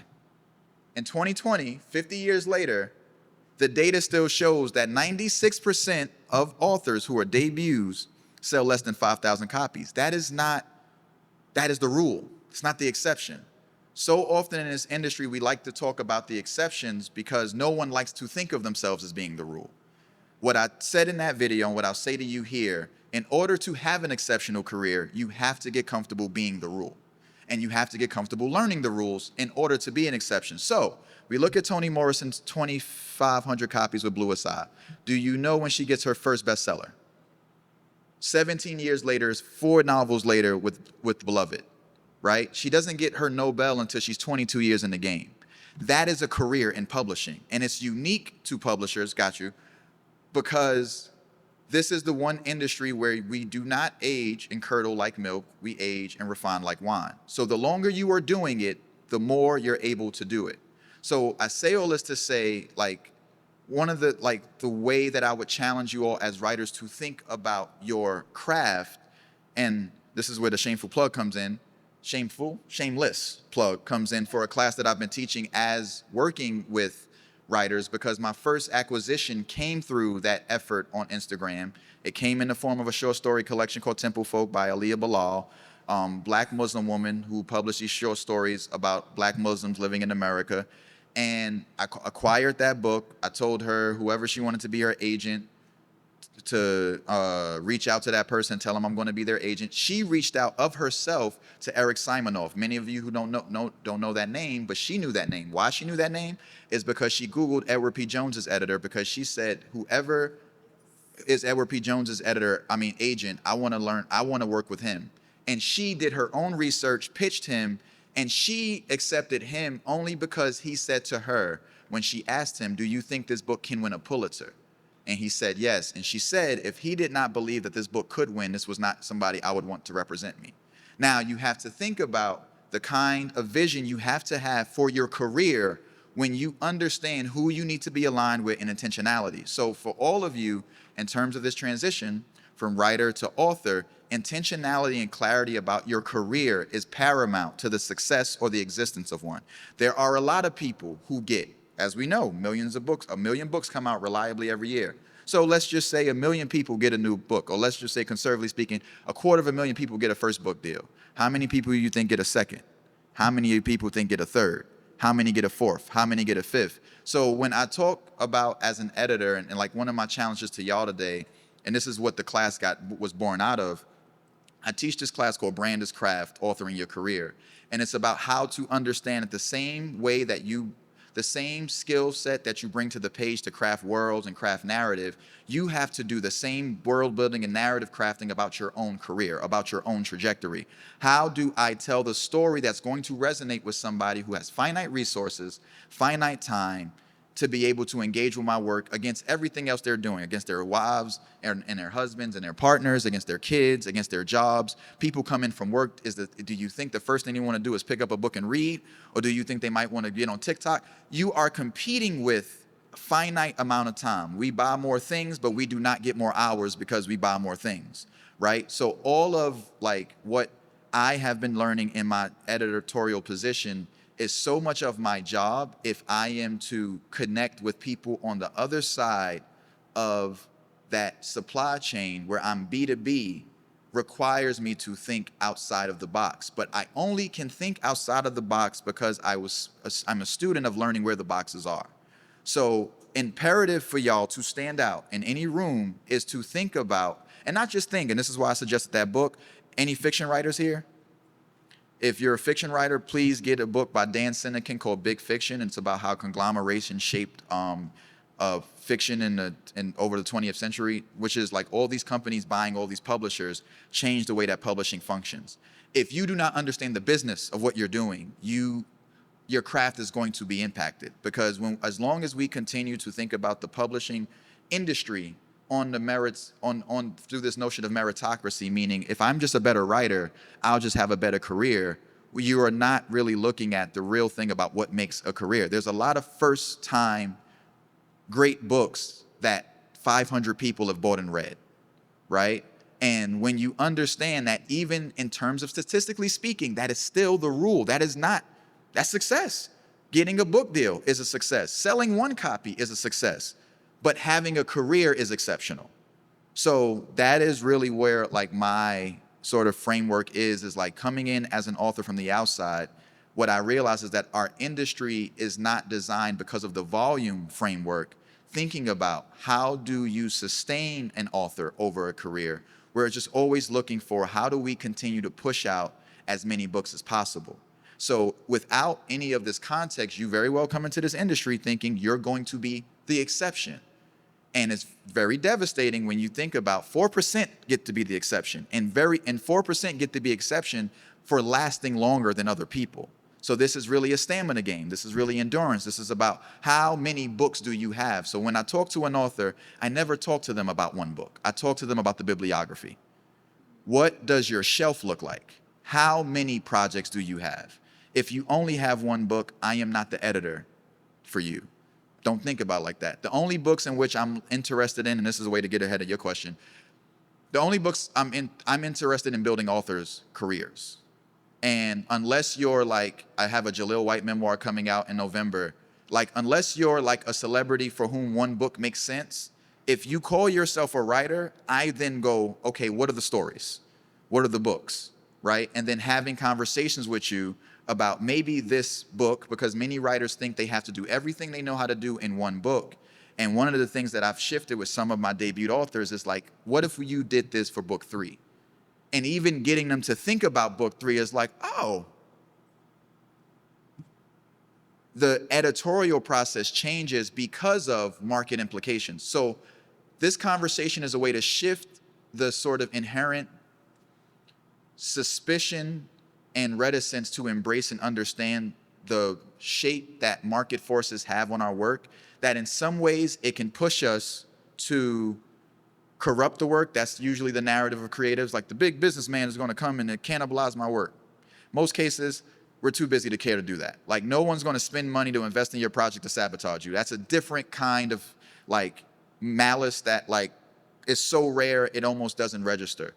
But the challenge here is to really think about, okay, if I know what markets I'm entering, if I know who I want to reach, and I know how it gets there, how does that improve your craft, right? Not how it compromises it, but how does it elevate it? The last story I'll tell is about an author. Her name is Camille T. Dungy, brilliant writer, poet, scholar. Between poet and scholarship, her books did not sell well. Not because she wasn't a good writer, but because the amount of people who could appreciate high-level poetry and high-level scholarship are finite, right? So none of her books, she had 8 books at the time, sold less than 2,500 copies. Every book for 8 copies. Now, she has 8 books, but she's never sold. In contemporary publishing lingo, she is almost as bad as somebody who has never paid any of their bills on time. Terrible credit. You do not co-sign a Blockbuster card for this woman. And I made a case for her. This is no industry knowledge, anything. And I'm like, I want to do her 9th book. It's entitled Soil, The Story of a Black Mother's Garden. And one of the conversations I had with her when I went to the executive editor, and I said to the executive editor, what would it take for me to be able to buy this book? And she said, this has to be the kind of book that sells 10,000 copies hardcover first year. And I went back to her with only that conversation. I said, Camille, everybody knows you can win an award. What we need to do with this 9th book is show you can prove books. Can you write the kind of book that can sell 10,000 copies hardcover in the first year? And that became the guiding principle of every one of our editorial conversations. Every artistic decision she made, every structural decision she made, it came back to that question. Do you think that decision is going to help you sell 10,000 copies in 1 year? And within the first year, and this is on my Instagram, she sold 11,000 copies in a year's time. Then sold another 5,000 copies because Hudson, the bookseller, took her books on into the airport. So you're talking about a poet and scholar who, because she understood what the professional and economic stakes were of her career, was making different craft decisions on the page. And it did not compromise her work. She now had to think about the person who didn't study poetry. She had to think about the person who doesn't know a black-eyed Susan from a chrysanthemum. And she had to, I have to build this reader's knowledge. I have to make this reader feel as smart as I do.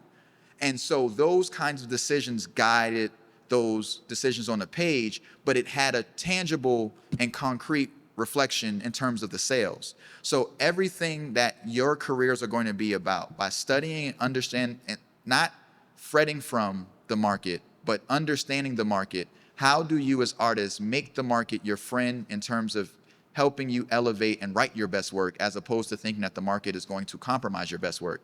Because at the end of the day, y'all need readers more than readers need us. Meaning, if there's 1 million books coming out, if we stop publishing tomorrow, we are good in terms of books. Like, if we're being honest about the environment, we don't need no more books. So if you want to now, at this stage, add another book into the environment, you have to justify for yourself, who are the people who are going to really invest their time and their money with me? And how do I start building that today? Because you don't need a book deal to do that. So that by the time there's a book, by the time there's an offering, there is already people who are seated, waited for it, as opposed to you building a whole dinner and now having to chase people to come to the table, because by that time the food spoils. All right? So thank you all for giving me your time, and I'm looking forward to later. That was awesome. Okay, we're going to go on to the next person. But I get excited because Camille Dungy, when that book first came out, before it came out, I knew it was going to be a hit only because it talked about the land, it talked about being Black in a white environment, trying to grow crops and what that felt like, not grow crops, but flowers. It was perfect. So thank you for that. I appreciate that. So next up is Dawn. We're going to save questions for afterwards, guys. And we'll break a little bit after Dawn speaks, okay? Thank you. These are 2 really hard acts to follow. I want to sign up for your class right now. Can I do that before it sells out, please? Thank you for inviting me. I'm really happy to be here.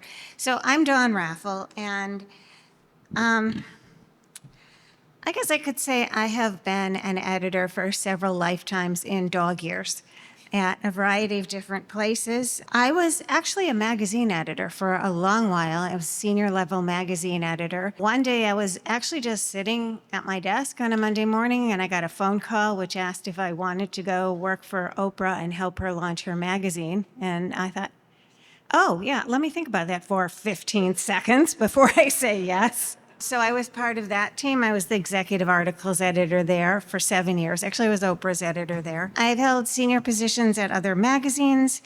I was the fiction editor at the Northwest Review, and I've had a lot of different experiences in what you might call the gatekeeper role, prize committees, book reviewer. I work now as a developmental editor.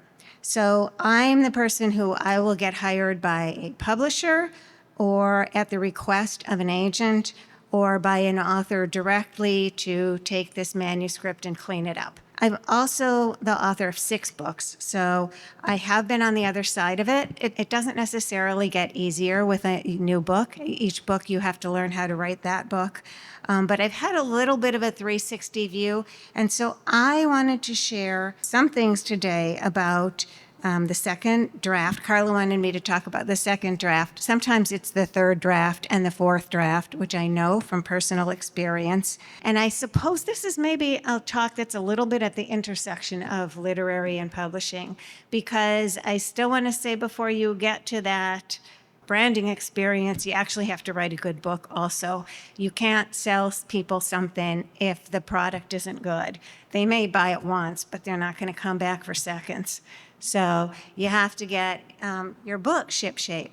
So good news is if you have finished a first draft, that's enormous.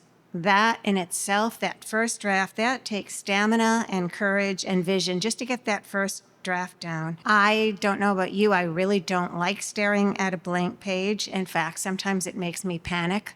I've had times where I've been on deadline to finish something and I felt like I can't write it. I'm going to get fired. I've gotten in advance. I'm going to have to give it back. And so getting down that first draft is huge. A writer, a well-known writer, used to refer to the first draft as the vomit out. And I felt like, well, hopefully not. But really what he's saying is just get it on the page. So you have it on the page. Now we have something we can work with. But now a second kind of work begins. Once you have that first draft, you need perspective and you need polish. I knew a writer when I was young. I knew a writer a little bit older than me. He was insanely talented. I would kill to have that much literary talent. And he said to me, well, I finished a novel and I know it's sloppy, but I'm going to just send it around. And if somebody wants to buy it, then I'll clean it up. What happened was that novel never got published. So I will say rule number 1 is nobody really wants to clean up your mess. I think that's fair to agree. I can promise you that everybody in the literary or the publishing world has a whole lot on their plate. So they're there because they love books, they love developing and nurturing new talent, but they also have a whole lot of other things going on. They are in meetings, they have deadlines for other projects that are in the pipeline, they have in-house crises, their inbox feels like it's about to explode. So if your project is a mess, if you're a celebrity, they'll have you hire somebody else to clean up the mess. But otherwise, they can just say no because they got a lot of other choices. Once I was on a panel with a producer for the Today Show. I was working for Oprah at the time. This woman was a producer at the Today Show. It was a panel about pitches. And people were going into all kinds of details about what makes a good pitch. And she finally said, you know what? Make my life easy. And I thought, wow, that was really some great advice. You know, don't make me wade through a bunch of stuff. Give me a simple plan for what you're going to do that's going to work. You want to make it easy for the editor or the agent or whoever is looking at your submission. They're going to have to make a snap decision. This is the reality. They're looking at things and you're not going to have their attention for more than a few paragraphs, possibly more than a new sentence, before they decide whether they're going to continue reading or move on.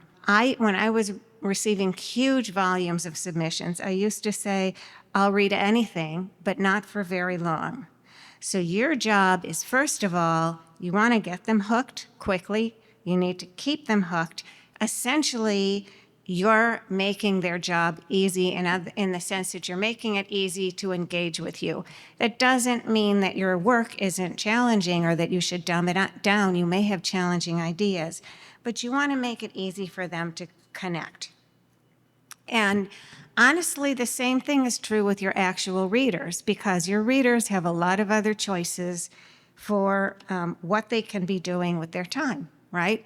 Even if you're deciding about a book, you're looking at it in Barnes & Noble, or you've downloaded the sample from Amazon, or you're in the library, you're going to make a really quick decision. Do I want to spend my precious time with this or move on? All right, so let's try to get to some nuts and bolts that I see as a developmental editor. I sometimes say we've got two big bears here. So bear number one is structure, and bear number two is sentence making. So structure, like if you're a fiction writer, basically I'm saying plot, nonfiction, narrative arc, anyway, you're telling a story. And then sentence making. So sentence making, if you think about it, your voice, your character development, and even the way your unique insights are presented, that comes out of sentence making, very particular and polished sentence making. One thing I look at if I'm working with somebody as a developmental editor also is the first page matters a lot. It's going to matter a lot to anybody who is a gatekeeper of any kind, whether it's the agent, the editor, the prize committee, the reader themselves. If you say you pick up the first page of Stephanie Land and you can't stop reading, well, that's that first page. Now, sometimes people think that in order to get attention with that first page, they need to start with an explosion, or they need to have some kind of like language that turns cartwheels on the ceiling. That's not it. You can do it, but unless that's exceptionally well done, it actually backfires. So what is the X factor? Because there's a lot of stuff that is competent. What makes something great? Sometimes for me, I would say it's the promise of a ticket to someplace new. So that might be that this work kind of captures a place or a culture or a time period that most people haven't read about yet. But it also might be that it's just something that offers a look into kind of a hidden corner of the human heart, new and insightful way of looking at something that's a familiar place and experience. I want to feel like I'm going to get something new by reading this. So in those very first sentences, right at the beginning, you're kind of setting the DNA of the piece. You are establishing your voice and your tone, and also from structure, a sense that something's at stake. You know, there's going to be a payoff here. So the reader's actually thinking, do I want to spend time in the company of this narrative voice? And do I think there's going to be a payoff? Couple of pro tips in your beginning from your first draft. Maybe you took a while to get the story going. So now you want to look at it and ask, have I been clearing my throat for 20 pages? If so, cut. Am I starting in the right place? If it's my memoir, do I need to start with the day I was born? Maybe not. If you have a situation where you feel like the reader has to have a lot of information, don't front load it anyway. It may be that you need a prologue or you need something to get that reader engaged quickly. You can catch up with the information that they need. And also, get some other eyes on your manuscript before you send it out. If you're sending it out to like agents and publishers, you're going to get one chance. You're not going to send them something sloppy and then try again with after you polish it. So get some other eyes on that manuscript first. I'll talk about that a little bit more later, but you really want to polish and polish and polish. Don't send out something if you think in your heart it's a little sloppy but somebody else can clean it up for me. Your editor will be there to help you and make it stronger at the end, but you want to take it as far as you can get before you send it out. Voice really matters. There's a quote from a writer named one of my favorite writers, Italo Calvino, that I love. And it sounds a little airy-fairy, but I still love it, which is, Everything can change, but not the language that we carry inside us, like a world more exclusive and final than one's mother's womb. Each of you does have a unique voice, so there are a finite number of plots or stories in the world, if you want to think about it that way. It's people and their feelings and their perceptions that are infinite, and each of us has a unique contribution, and partly that comes from being really meticulous with your perceptions, interrogating your perceptions, and your choice of language. So you want to watch out for cliches of language, but also cliches of perception. Stop and ask yourself, interrogate those choices. Reading, so like writers who I picked out of a submission pile for fiction, Brandon Hobson, Rumaan Alam, Tracy O'Neill, Roxane Gay, people I saw in the slush pile like that, I realized, yeah, there's something there. It isn't just competence. There's something that is unique in that voice and that perspective. And sometimes to get there, it's just drilling down into all of the particularities of your sentence making. Okay, let's say you've got them hooked with that first, with your opener. Now your next problem is, how do you keep them turning pages? That's a big one. Sustaining that voice, of course, but we get into structure. So every narrative work, whether it's fiction or a nonfiction, it's got a narrative arc. You might have, if it's fiction, you might have the traditional narrative arc. You have conflict, you have a climax, you have a conclusion. Or you might be trying a braided narrative, or what people call a mosaic, a nonlinear narrative. But regardless, the million-dollar question is, why will the reader keep turning pages here? Are you offering enough information so the reader doesn't feel lost and confounded and give up in exasperation? And at the same time, are you retaining enough mystery or suspense so the reader has to keep going, they can't stop? So you really want to stop and look at what you've written. Where does this drag? Where's it getting bogged down? Is there anything that is unintentionally unclear? Sometimes you might want ambiguity, but is there anything that's not clear? Is there a very consistent internal logic? So you can ask me to believe in a world where there are 3 suns in the sky, but then you have to be consistent about it. So the farther out you are, the more logical you have to be, because I want to feel really confident that you as a writer are in control. In other words, that I'm not, again, wasting my time with something that's going to just be crazy. Are your characters consistent so that their actions are believable? Or did somebody just have a magical transformation out of nowhere, which I won't buy? And then another thing that's kind of sinks you is continuity lapses. And I do this all the time for people as an editor, where you just forget in your first draft. Your character was born in 1912, and then she's 30 years old in 1928. Your character's brother lives in Seattle, and then 2 chapters later, you forgot, and they live in Portland. It happens all the time. So you want to go through there and just clarify. All those things are very hard to keep track of. A couple of pro tips here. One is, in order to write a book, you need to be absolutely obsessed. You're thinking about it, you're living with it. I was working on a nonfiction book that was years of research, The Strange Case of Dr. Cooney, and I felt like these dead people were living with me. They were living in my brain. They had moved into my house. The best piece of tough love I got from somebody is this: just because you know something, that does not mean it needs to be in your book.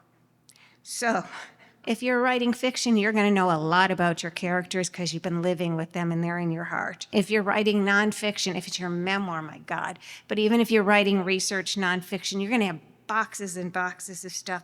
It doesn't need to be in your book necessarily. When I was writing the Dr. Cooney book, my agent, who does not mince words, looked at my first draft and she called me and she said, "Dawn, nobody wants to read a 300-page Wikipedia article." That was painful, but she was right. I had to go back and do it again. I had to revise the entire book, and then my editor, who was also the head of the imprint, after those 2 complete revision had to redo it, restructure the whole thing. Send it in to him. Finally, he says, yes, yes, we're good to go. 1 week later, he was fired. The entire imprint was folded. This stuff happens in publishing.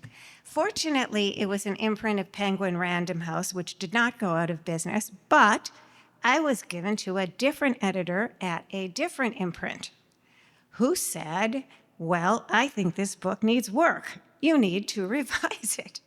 And my agent said to me, contractually, they're obligated to publish this book because you have an email that says they've accepted the final version.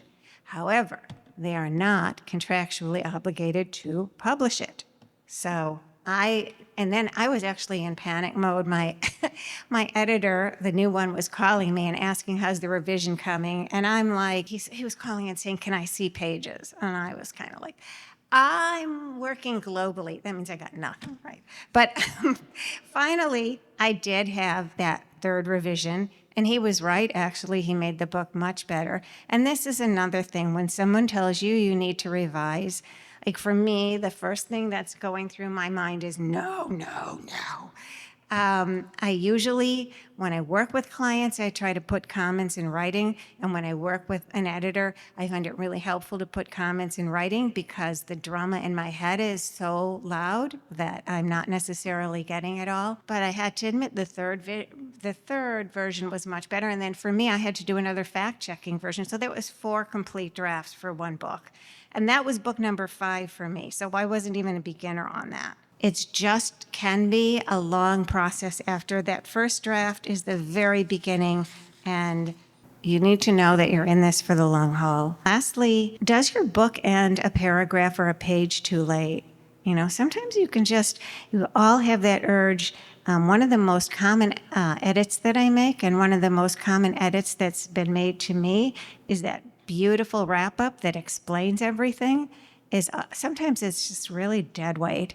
And so another experience I had as a writer, I wrote a memoir called The Secret Life of Objects, where each of the chapters was about an object that I owned that kind of opened up something that was important in my life. And I struggled over ending each of these chapters with this beautiful wrap-up paragraph, and I showed it to a very trusted friend who's a memoir writer who went through and crossed out all of those paragraphs, every single one of them. You don't need that. Cut it. And she was right. So that brings me to my final point here, and we probably have time if there's questions, but nobody does this alone. You really don't do it alone, even if you've been doing it for a long time, because this is hard work. Writing the first draft, I said, takes stamina and courage and vision, and writing the second draft and the third draft and the fourth draft and the second book and the third book and the fourth book, and developing your brand and building yourself up and dealing with things that could happen that may be completely beyond your control, because maybe you're like somebody I know whose debut book came out right before September 11th, and she was supposed to go on the Today Show. Well, there went that. There's things that you have no control over. If you want to have a long creative career, a long publishing career, you need other people in your life who are really in your corner. I don't think we do it alone. It's also just failure is part of the process here at every stage. If you're going to be creative, if you're going to take risks, if you're going to grow, you're also going to fail sometimes. And it's kind of like the secret part, because people don't usually go on social media and brag about getting rejected or having their book flop. I said there's 2 big bears. There's structure and sentence making, but then there's also bear number 3 is the shadow bear, which is self-doubt. And it's really, I think it's very important to create a community. Yes, sometimes you can get into a writing workshop with people who are not helpful, but you can also find the people who get you and who do help you. So it may be a group.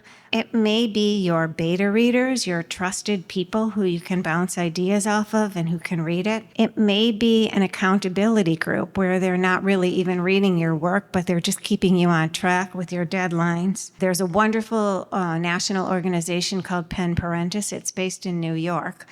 but they have stuff online. And I wish it had been around when my kids were young. It's specifically for people who write and have kids and who understand what it is to write and have kids and have a job and have 1,000 other things calling for your attention all the time. And you still want whatever that time is that you can write. And, you know, sometimes it's just 10 minutes today, but it's better than nothing. Whatever self-care you need.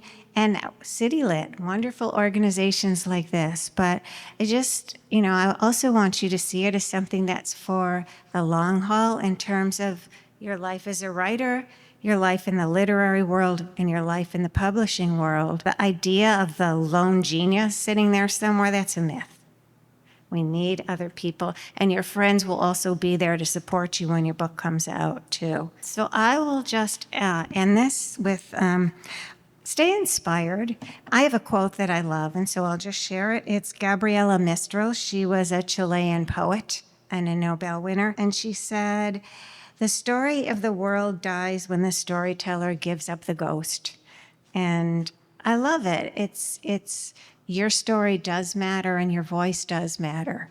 So it's going to be a long process, but you find your people, you tell the stories that only you can tell in the way that only you can tell them, and then you develop the stamina and the courage to keep going.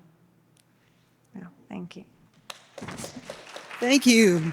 There's differences between goals and aspirations. And in terms of strategy, this answers that.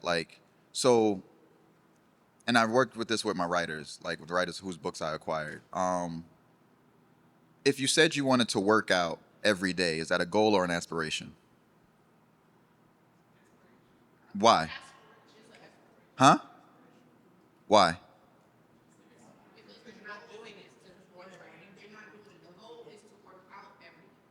No, no, no. No, no, no. There's no distinct language about what accountability looks like. And what I mean by that is you want to work out every day. For what? To lose 5 pounds? To fit into a dress? The goal is the outcome. The outcome is something clear, right? The aspiration is the means by which you think you can achieve the goal. So when you say, like, she said that she was going to publish here and do that, what she was expressing to you was an aspiration, and that's not strategy. Strategy is the means by which you go about getting the end goal, and the end goal is very, like, something you can hold yourself accountable to, which is like if you don't accomplish the goal, and even if you don't accomplish the goal, what you've created in a certain kind of way is a theory about how you might go about accomplishing it next time. So for example, and that's the mistake that people make with their goals, is like they don't hit the goal and then they arbitrarily change it. Right? So it's like, I want to lose 5 pounds. And then they start seeing at the rate that they're going, they're not going to lose 5 pounds. So they go, I want to lose 2. And now it's like, oh, I accomplished my goal. And it's like, no, the point of it is to learn what helped you lose as much as you did between then and now, and what might help you continue to hit that goal. And so conversely, with the Temple Folk thing, the goal was 10,000 copies, right? I do not believe just because we set a goal is the reason why we hit it. Because that's so much, again, being B2B, there's so much of that that's outside of our control.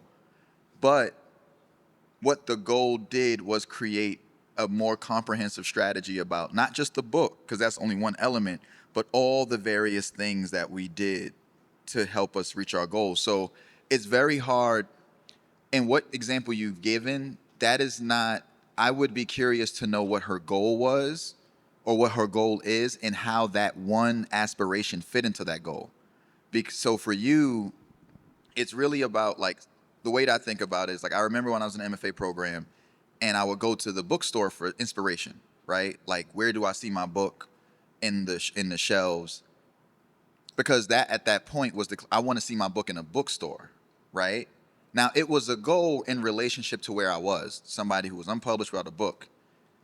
And then I think after a point when I started learning that people's books don't sell, I realized that what I thought was a goal at one stage was actually an aspiration, because the whole purpose of your book to be in a bookstore is that someone to come to the bookstore and buy that book. So then the goal became an aspiration, and then the new goal became, I don't want to see my books in a bookstore. And what I mean by that is, like, I want the book to be sold out, and I want I want it to be in people's shelves. I want this book on as many bookshelves in people's homes as possible. And just by even tweaking that, the strategy of how to go about doing that, extend it. And so when you reverse engineer from the goal, the means, how you then segment your labor, right? Your physical output, your energy, what email you decide to send, what phone call you decide to make is governed by how far reaching that goal is. So in terms of your friend, in terms for yourself, what I would challenge you to do is think about, what is your end goal?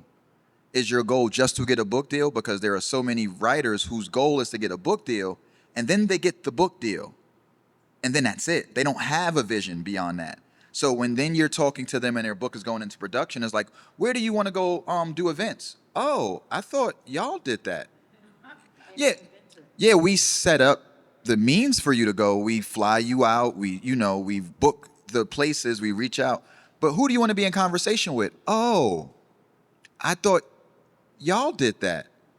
Oh, what are some of your favorite podcasts you want to go on? Oh, so the goal, they've accomplished their goal as writers. I got my book deal. I have a book in the world. And that lack of being able to see the end point then creates the kind of lack of the real insecurities start to appear, because for most writers, they think that the goal is just to write a book, or the goal is just to get a book published.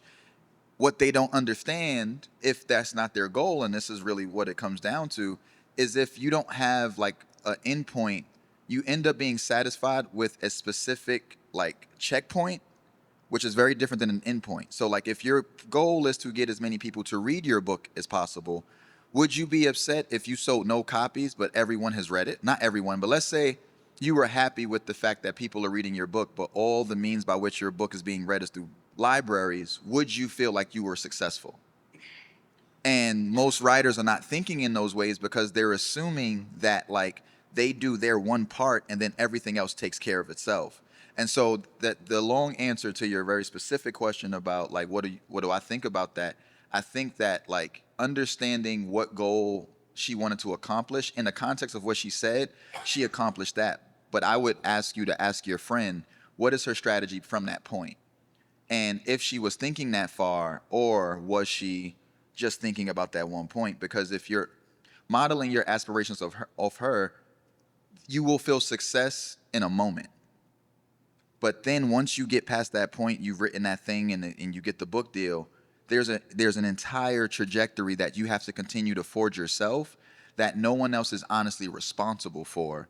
That if you're not thinking in those ways, I don't know, when is your friend's book coming out? It came out? How is she feeling? But I would just challenge you to ask her like, what's her new goal? What is she thinking about now? Because it has just been my experience that I deal with writers throughout that process. I know, KRISHAN, you do as well, is once the book goes into production and they have to do all this other labor that they did not know was a part of the labor, they fall apart because they're like, wait, I thought I did my job. I wrote the book. And it's like, that was like the necessary thing. And now there's more necessity. So like, I say that to say like, think about what you want your end goal to be, and then start reverse engineering. And what it does is it actually builds and creates for you more fortitude and more resilience, because you now understand that your road is actually longer than you might have thought it was. So you expend all of your energy on the beginning of the relationship, which is like to get the book deal.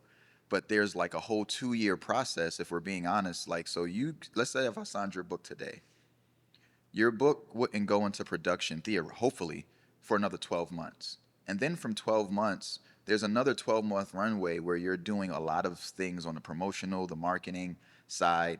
And this is 2 years before your book even goes into the store. Here's something that most people do not understand. When you go on book tour, you're touring your book from the day it comes out. Now think about if Beyonce dropped an album on Friday and was like, tickets to Madison Square Garden are live tonight. And you like, I didn't save up for the concert. I don't got an outfit. I don't even know what I'm singing to. There's a unique thing in publishing where we publish in ways that are not even aligned with human interaction.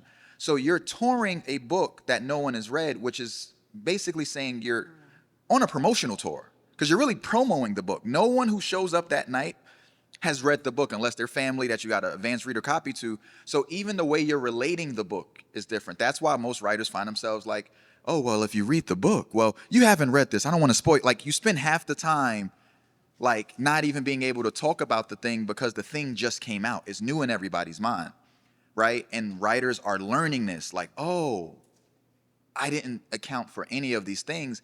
And now that same accomplishment that was a legitimate accomplishment at a point starts to feel like a kind of failure. Because now like prizes are coming out and you're like, oh, why wasn't I on any of these prize lists? And it's like, did you say you wanted to be on any of these prize lists? Well, no, but I thought it kind of, no.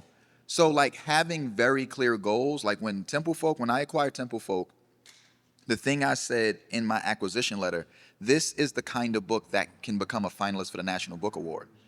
I said that in a sales meeting where everyone's like, okay, this guy's new.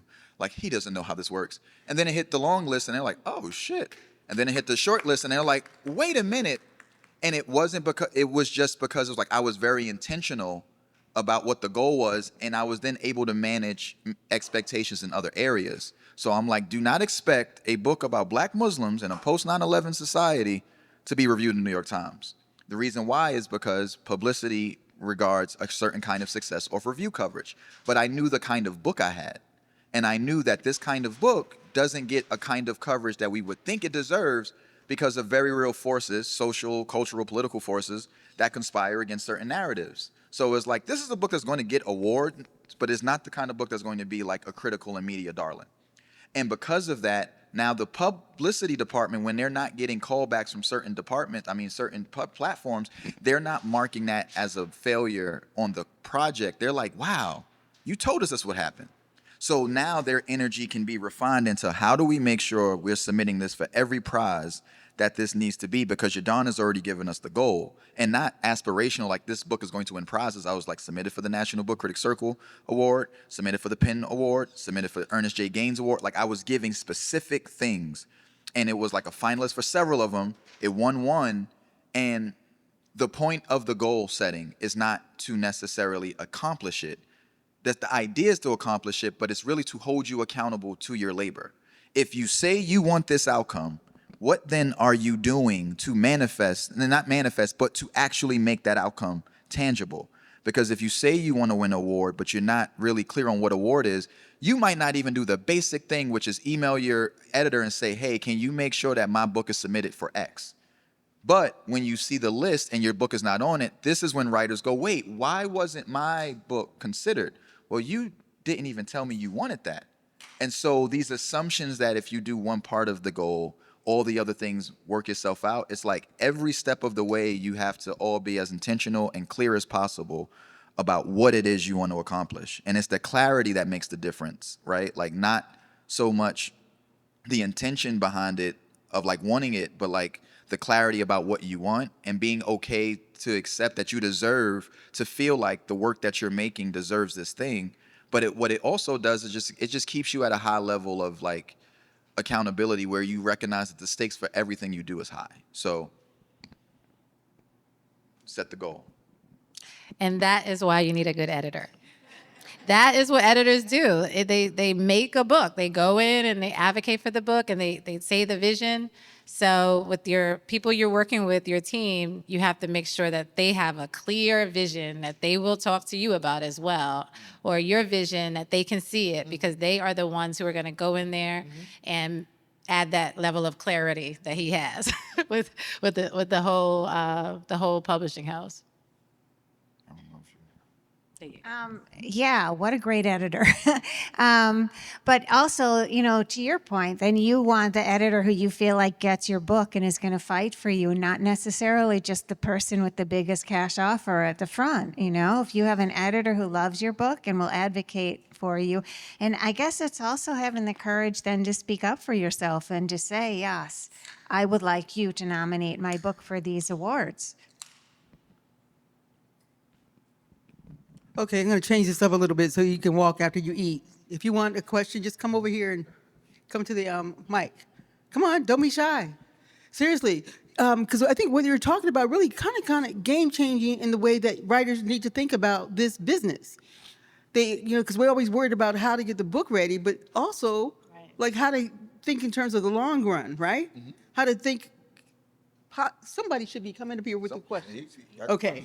But continue your thought. No, because CityLit advocates for writers. We're always supporting writers, but I never thought that we needed to tell them like, okay, get your act together. Think about what kind of agent you want, what kind of editor you need for this book, and what kind of book you think of your audience as having. For instance, I remember when Terry McMillan wrote her book, she was very clear many, many years ago, before there were any kind of lists. She's very clear about who her audience was. But I think what you're saying is you're taking it to another level. Not only know who your audience is, but know your book. Know how you want it to be received in the different spaces it can go in, because sometimes publishers don't know all the things that you know. Yeah. And please, line up after him, too.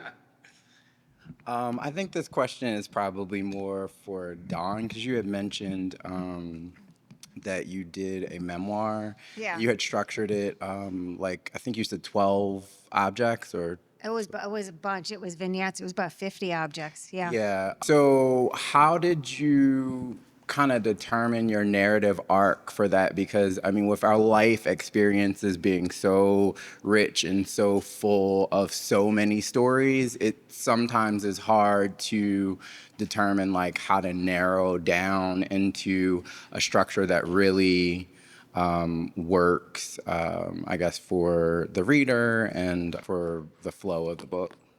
Yeah, I think it, like having the objects gave me something really concrete to build that around. And honestly, in this instance, I never sat down and said, I think I want to write a memoir. I was looking around my house and I was seeing all these things. Like I have a coffee cup that you wouldn't give me $5 for it. It came from my mother's house. My mother is gone, and it has a story behind it. And so to me, it's priceless. I feel like I'm having coffee with my mother. To somebody else, it's just a piece of old junk. But then I thought, okay, my house is full of this stuff that means a lot to me. My children actually don't know what it is. And it doesn't really help to tell them because they're not listening to me. They're my children. But I'm going to write it down before I forget it. So there were these objects and I actually just started writing them. And when I looked at this, I thought, I think this is a memoir. Like, I actually think this was a way of entering it. But I work with people doing memoir, and I think it actually helps, like the objects themselves created a focus. And then I had to give them, I tried a couple different ways of doing a narrative arc. Actually, at one point, I was like, can we do it by like rooms in the house? And it just felt like a really awkward structure. And so I ended up doing a structure that just kind of felt more intuitive. But once I had the pieces down, I actually had to spend a lot of time just playing around with them and kind of seeing what worked. And again, as I said, for me, getting some feedback from somebody who knew much more about memoir than me, who told me like where to cut the crap. That was really helpful. But I don't know if that helps you. Yes. Does it answer anything for you? Yes, and there's a follow-up question. So for editors and publishers, is there a difference, and if there is a difference in how you approach a nonfiction versus fiction book, and like how that process might differ between the two in working with a writer? Any thoughts or suggestions? Because y'all only acquiring fiction yet, right? Oh, okay. One, the novels, fiction comes finished. So the benefit of a fictional project is you see the entire shape of the story.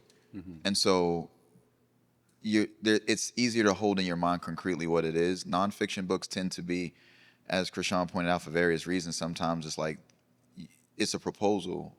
And so you only have like a few chapters or a chapter. And so like you have to kind of, as an editor, consider the thing that it's like, and I think that's typically sometimes why fiction sells on average for more money, because you actually have a full project in front of you. Whereas like part of what you're assessing as an editor when you're looking at nonfiction projects is what you can account for. which is like what this book might become between the time. Like there's a such thing as discovery, where like the writer in writing one memoir realizes they're really writing something else, and that changes the whole trajectory. And that comes with its own level of risk. So it's like, okay, like I might buy a book that I think I'm buying, but then like 6 months into the process, you realize I'm actually writing. I thought this was a memoir about my grandfather, and I realized it's a memoir about my grandmother. And that changes the entire framework of like, well, we thought we were buying something very different, and that impacts things. So like, I would say that like in many ways, nonfiction is way more fickle, in my experience, because it's not done. And you have to put more faith in somebody who like only submitted a chapter. And something I've learned is that a lot of nonfiction writers don't know how to write a book. Like they know how to write, but not write a book. It's almost like somebody who really knows how to cook, but they don't know how to run a restaurant, right? And it's like, ooh, your food is good. You need to open a restaurant. And then it's like, no, running a restaurant is a different kind of business than making food for fake people you love, right? Like writing an essay or writing a really good proposal is very different than crafting a book, because a book is more of an experience. It's about, to my mind, it's like the structure of where even revelations come. It's about why you're making certain decisions on the page that you're making. A novelist or a fiction writer is considering those things because they have to, because in order for their work to be considered, they have to give you a done thing. So you at least get some understanding of their theory of like what a book experience looks like. Whereas when nonfiction writers, you're actually informing the shaping of it that many nonfiction writers, because they've never had to write an entire project, don't consider. So yeah, it's just, I understand it to be just different. It's like higher levels of risk with nonfiction. I agree. Yeah, it's an entirely different process, which is why I was saying I think it would be nice if more nonfiction authors had completed a whole book. Yeah. Okay. Thank you. Can I just, one thing, Go ahead. can I add? So sorry. Yeah, when I did a nonfiction book that was research-based, for me, a lot of that, the story changed after I got deep into the research, which was also really interesting. Like you do some research to, obviously I had a proposal, but then you go deep into archival research. And then for me, actually, it was a very different story than the proposal, because the research was something different. So I agree with you about it. And, you know, fortunately for me, I think that actually the real story was more interesting, but it could have gone the other way. Yeah, thank you. Thank you. It's also really hard just selling. I mean, I will never basically, you have this recorded, you can back me up if I ever did it. Like you said you weren't going to do that.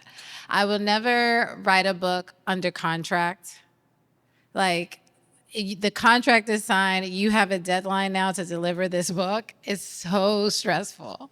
There were so many tears. Because one, like he was saying, like there's talent and then there's skill. Like I know how to write a book. I know how to I can make books in my sleep.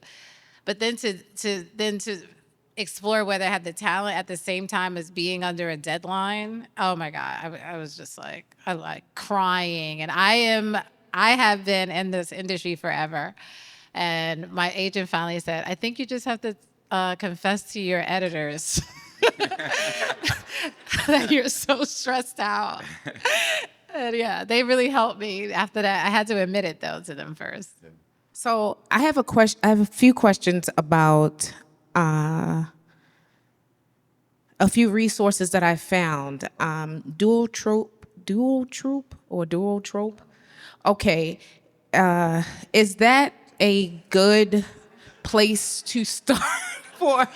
Duotrope is a website, and I thought it was mostly for magazines. It's got statistics about like what is their acceptance rate, and they just capture statistics from people who submit to various places, like how long does it take on average to get a response, what is the acceptance rate, that kind of thing. I think some people find it helpful. I don't know. As a research writer?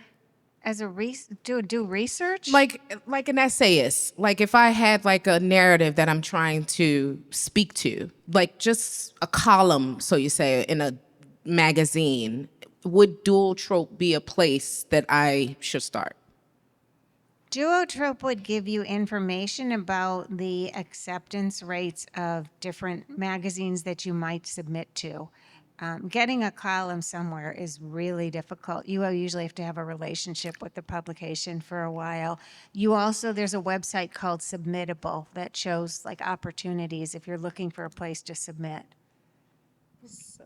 Hold on. Can I ask you what are you trying to? What are you really asking in the question? Because there's a like anytime. What are you trying to like? What do you hope? Like, what are you trying to figure out where duotrope functions in your? I'm trying to figure out where can I put all of my stuff, because I have maybe I like to call it a column, but things that I've written, of formulating opinions of things. Okay. And I want to submit it to different places. Right. Why? I have it already on my website and no one's reading it, so Okay. I kind of want to like get it out more. Okay. So this is what I thought you were asking, right? The landscape of platforms. So one of the things that's happened over the course of like the last 10 years especially, but has been going on, is that if you look at where the ad dollars go, but with the exception of the New York Times and a few other places that have migrated to a subscription-based model. And what I mean by that is like a broad source of their revenue comes from subscribers. Most platforms still function off advertising dollars. Those advertising dollars are paid by clicks, by eyeballs, SEO. by what is it called? The thing that like how long a person is on a page. Analytics. Like it's not, but there's a specific word for like, it's like it's a word for AdSense? engagement. No. Okay. It's like it's the amount of time that a person actually spends on the actual page. That is what they sell to get money for their sites, and it's because of that model why platforms like the Owl has shuttered, why Hairpin has shuttered, why the New York Times has many of these platforms have divested from investing in book reviews, because it does not actually bring eyeballs.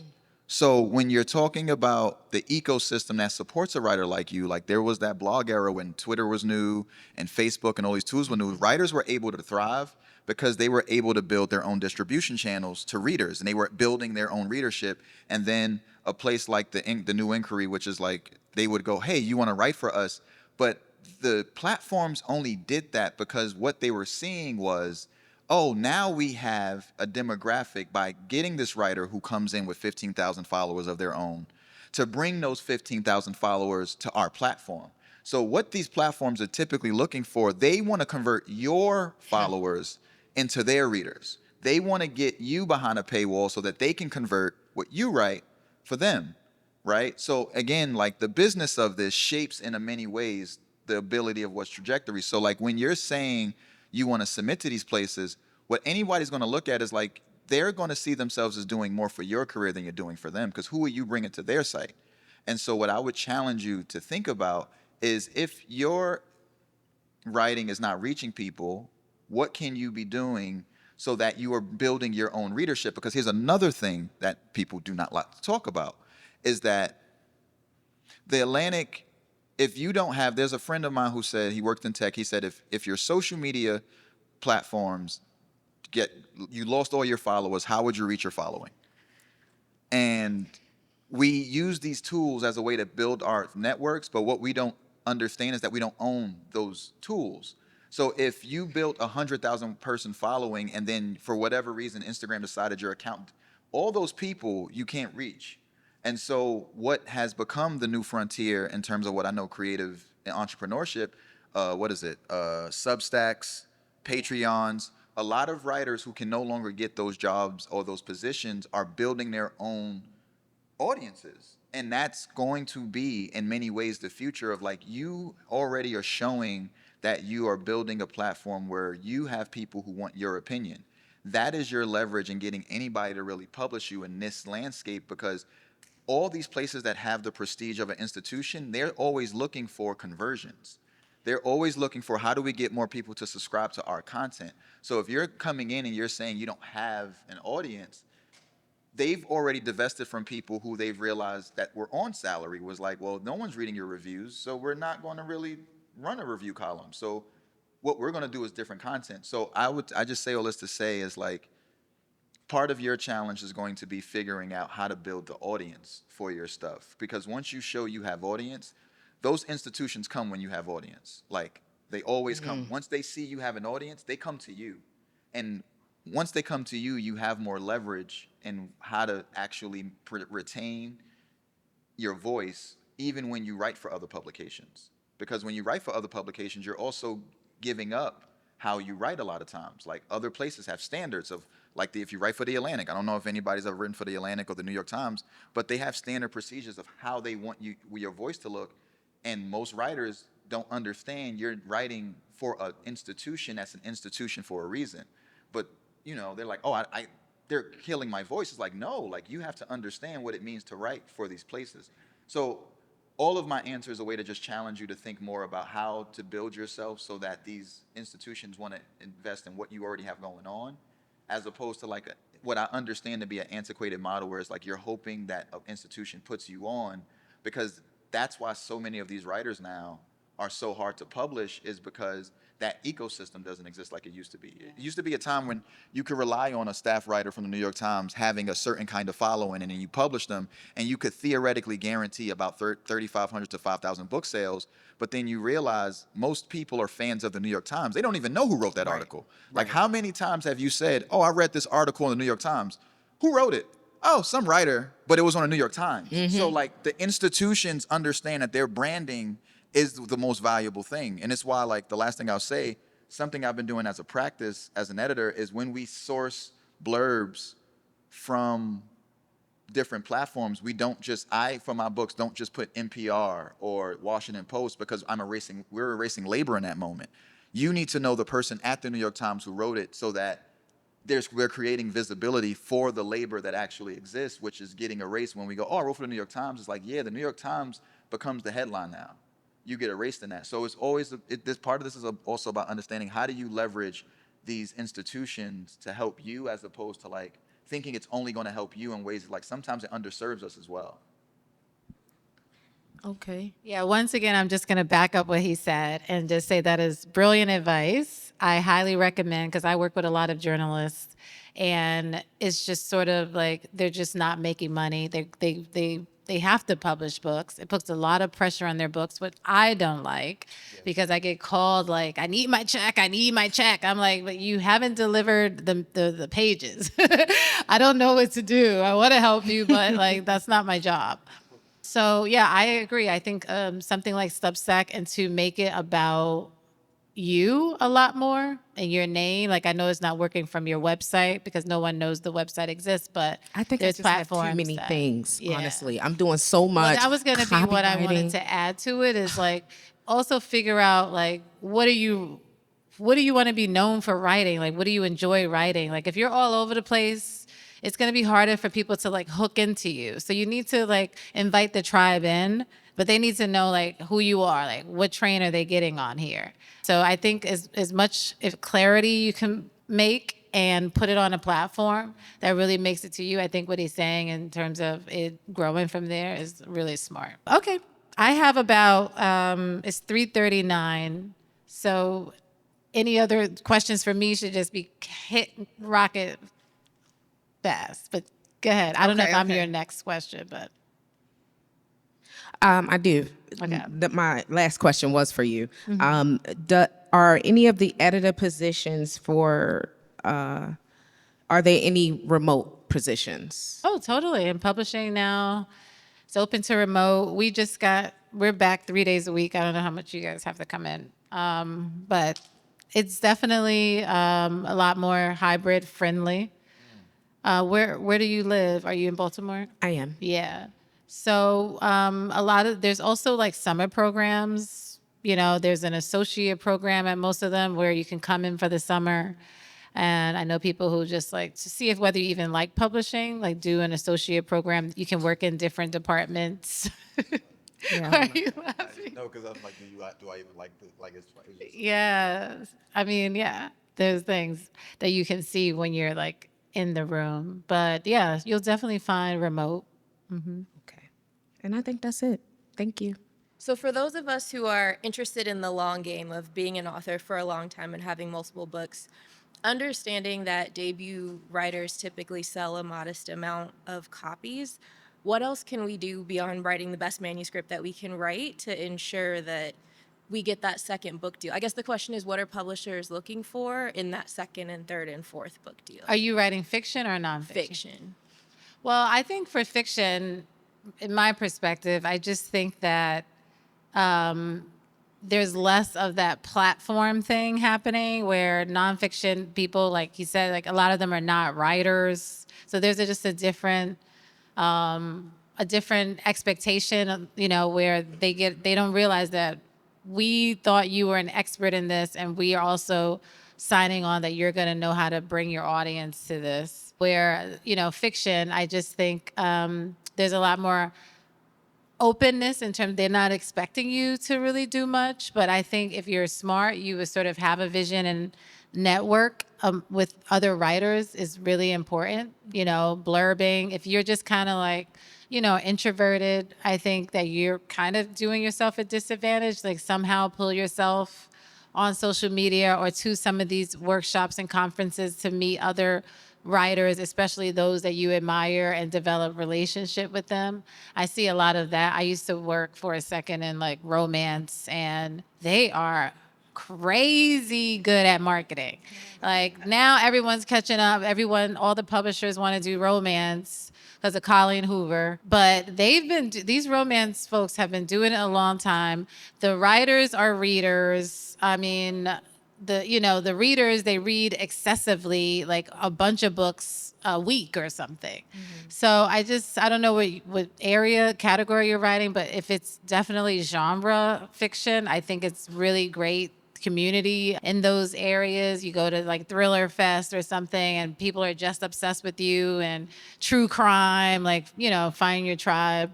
I think if you're a more general writer, it could be harder, but there's also just really great writers conferences that you can go, and they have literary agents there. And also try to find a literary agent that may be known for doing a certain kind of book, because they have writers as their clientele and can help you get blurbs from them, which helps the publishers convince the accounts to take more copies of your book. And then hopefully the more copies out there in the world,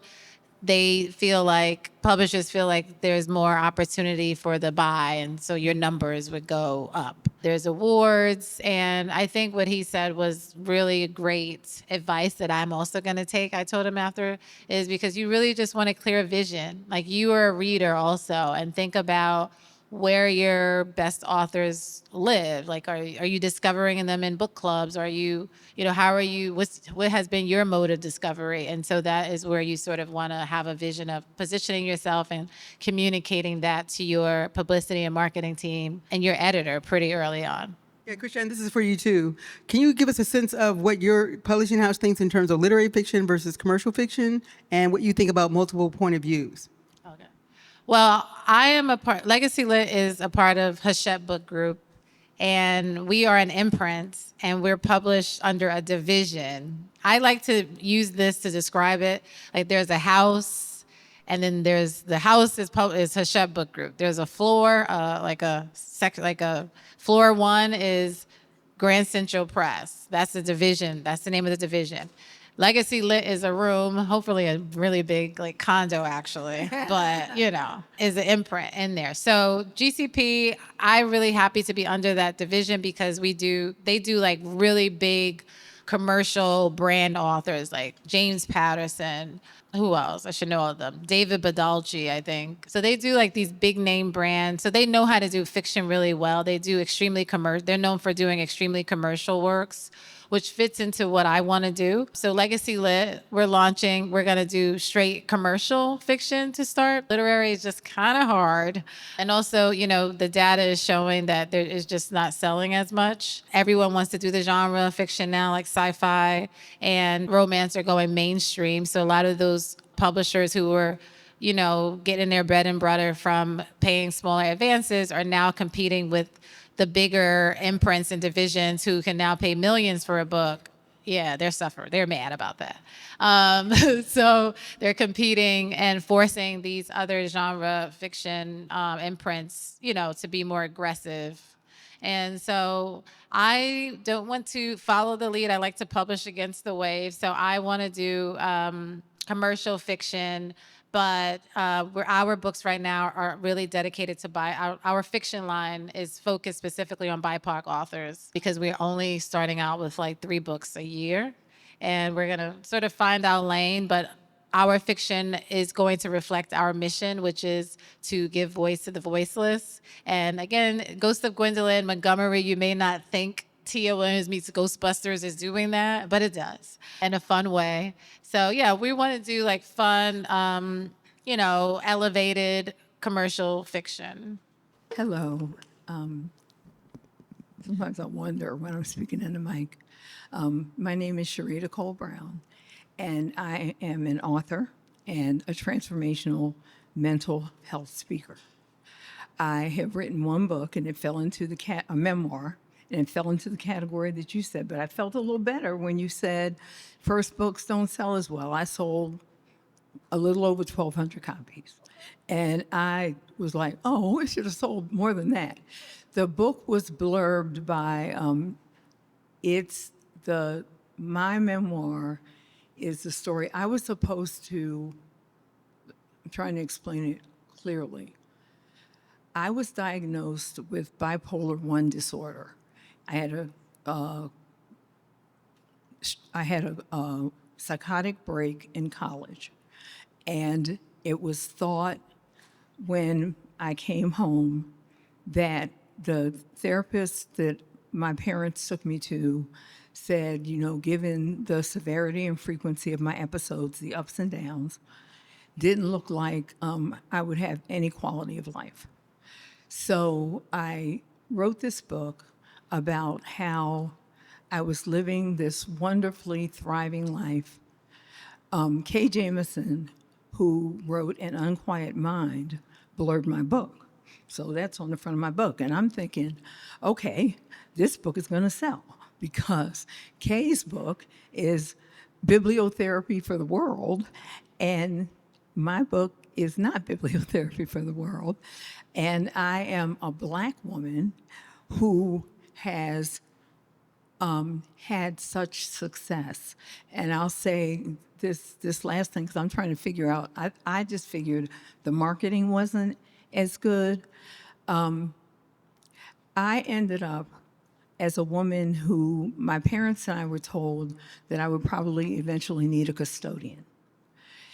From 2013 to 2023, I created an assisted living in my parents' home so they could age in place. This is the child that was supposed to, have to have a custodian. And each of my parents was able to live their life where they were. Now, my memoir doesn't include any of that because my memoir stops with when I got married, but that was something that they didn't expect to happen either. So, What are you asking in that? Like, are you saying like? Do I go back and try to get better marketing? What do No, I do? I think that one of the mistakes, and I need to like frame this because framing matters in this. And the book is well written.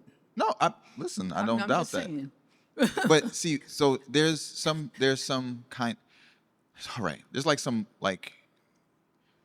Okay, so the first thing I want to clarify is that when I said the thing about 96% of debuted authors selling less than 5,000 copies, it wasn't an indictment on any of those numbers. It's showing you that is a starting point. The fact that you sold 1,200 books your first, you should be proud of that. Any amount of books sold when you did it the first time is an accomplishment. And I do not want to, the intention was not to frame it as a failure. I didn't see it as a failure. No. But when you said it only sold X, that signals like there was some kind of thing. And then it was like, why isn't it selling more? This is where we come back to with goals, right? And so what I'll ask you is how many copies, was there a goal for how many copies you want to sell in a year, for example? I thought about 5,000. You thought about it, or was that the goal? I don't think it was the goal. Right. I think it was an aspiration. So here is like, in terms of the long leg like there, I have a good friend. Her name is Jessica B. Harris. For anybody who doesn't know her, she's a culinary food historian who wrote the book High on the Hog. High on the Hog was a Netflix original. That woman wrote that book in 2013, I believe. It became a New York Times bestseller in 2020, right? And so I say this to say to you that there is the unique thing about, and this is to me the privilege of being in the publishing industry. It is the one industry where somebody can start a career at 50, right? Like I come back to Toni again, like she wrote her first book at 40. Like she published her first book at 40. So when you look at the fact that when she becomes a Nobel Prize winner, she's 62, right? Like this is a unique industry where time is on our side, but then that means that in some ways we all have to reframe what success looks like. That is not going to be here and now. So when I talk about building a career, and to answer your question about 1200, and I have an author, ironically, who has a similar narrative with a bipolar diagnosis, but her book is called Devout, and it's about how her bipolar, for a long time in her life, she had never got a bipolar diagnosis because she grew up in an evangelist household and community where it was like, those are demons. And then she got a proper diagnosis, and she spends the course of the book trying to like reconcile her religious faith against medical treatment. Now, when that book came out, published, she did her tour, which was the first 2 months, and then she said, I want to write my next book. And I was like, the first book still hasn't found its audience. Your job is to continue. It wasn't to discourage. I'm like, write your second book, but there is already an audience that doesn't even know that this book exists. And in that time, what she's been doing, she's been saying yes to every opportunity to speak on behalf of this book. If she gets invited to a Christian conference, she goes. If she's invited to a university, she goes. Because what she's realizing is so much of the work that will justify for her, help her understand what a second book needs to be, is understanding and actually speaking to the people who have read the first book. And so what I would say to you and what you're asking is like, you have an opportunity to actually learn from the people who are reading the book to understand, how is this first book even helping people? What is their experience of reading the first book? And it's not to say that all your work has to stop there, but I'm just saying one of the things I've not like recognizing is that writers do book after book after book, and there's a kind of writer who can do that. But you have an opportunity to learn about what's already resonating, to know, like, if you do a second book, how do you make sure the second book is just not a repeat of the stuff in the first? How do you make sure you're building something so when a reader reads the first book, they feel inclined to read the second book?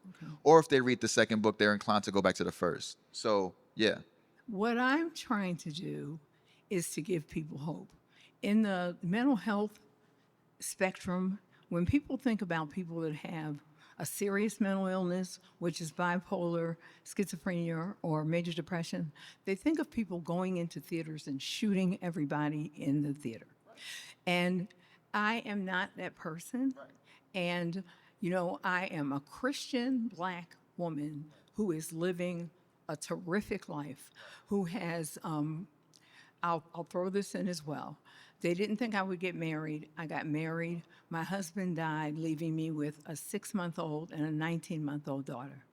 So my family was like, oh no, she's not going to make it. Well, I had had 2.5 years of exceptional therapy, and I grieved, and I made it.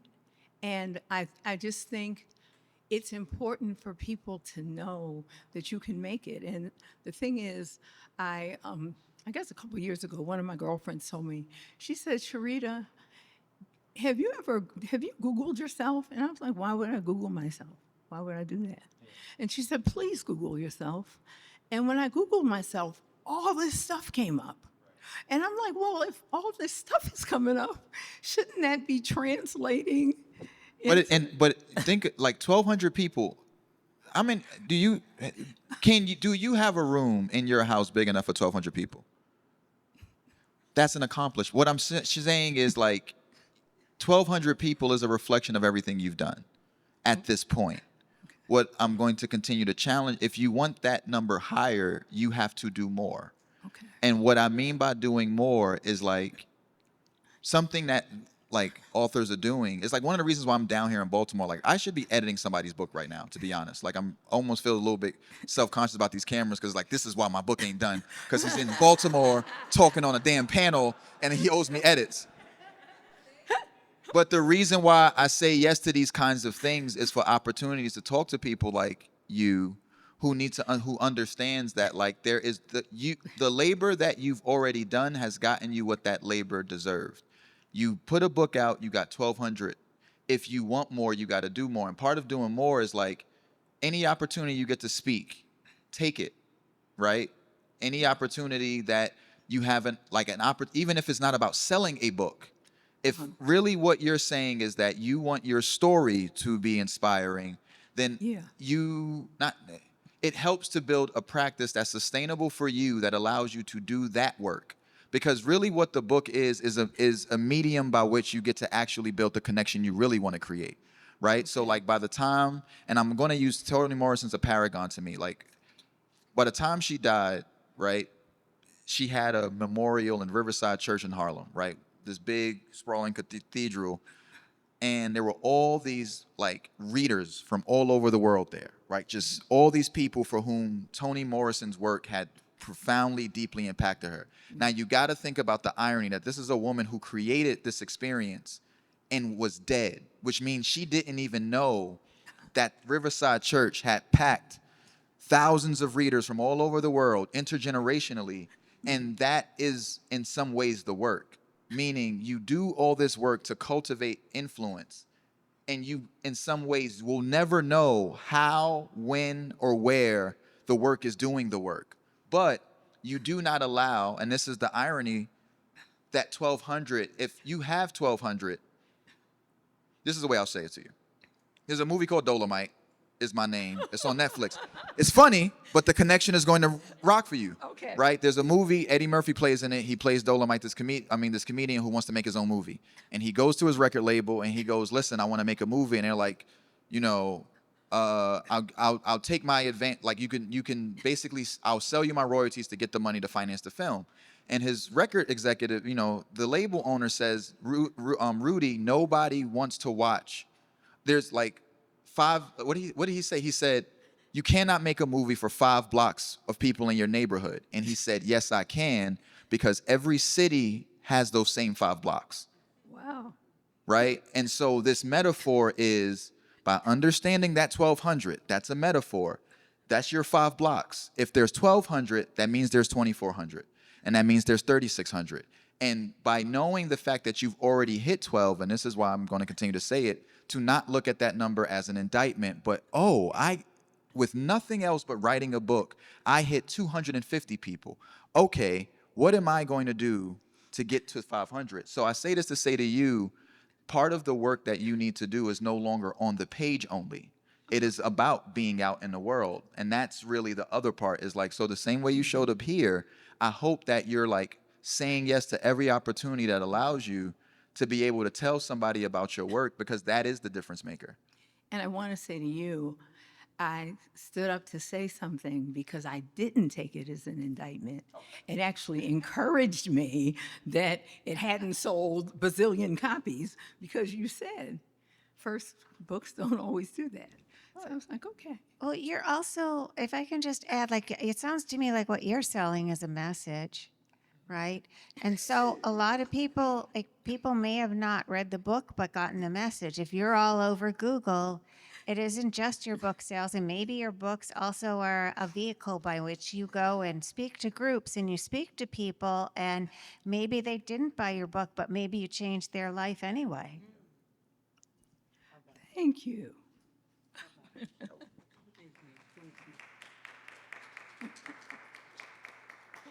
All right, so we have run out of time. And but I do want you to want to thank the both of you for presenting today. Thank you for your gems. Thank you for a better understanding of how this all works. We appreciate you. Can you show your appreciation, folks? And again, we do have books in the back to be sold by the Ivy Bookshop. But thank you for coming out this afternoon. Please fill out these evaluation forms. Also, please support CityLit. We're a small literary nonprofit. We have all of one full-time person and two half-time people working for us. We are really fierce about how we champion literature. A lot of people don't really know about us because we don't have the wherewithal to promote as much as we do, but we do engage in lots of partnerships. We have a CityLit festival coming up in the spring. We have a Write Like a Mother retreat. Any mother writers out here, you need to pick up a pamphlet because it's our retreats are considered transformative for mothers who are also writers. We also, December 8th, we showcase Cave Canem poets at our Home for Our Hearts Living series at the Motor House. But follow us on Facebook, follow us on Instagram, follow these really three fabulous presenters here today. And if you want to sign up for the class, I'll give you the information to sign up. That would be wonderful. We might even want to bring, we might even want to bring you back for a master class, just so you know. All right? And thank you to the Lyric. But thank you again, and thank them again.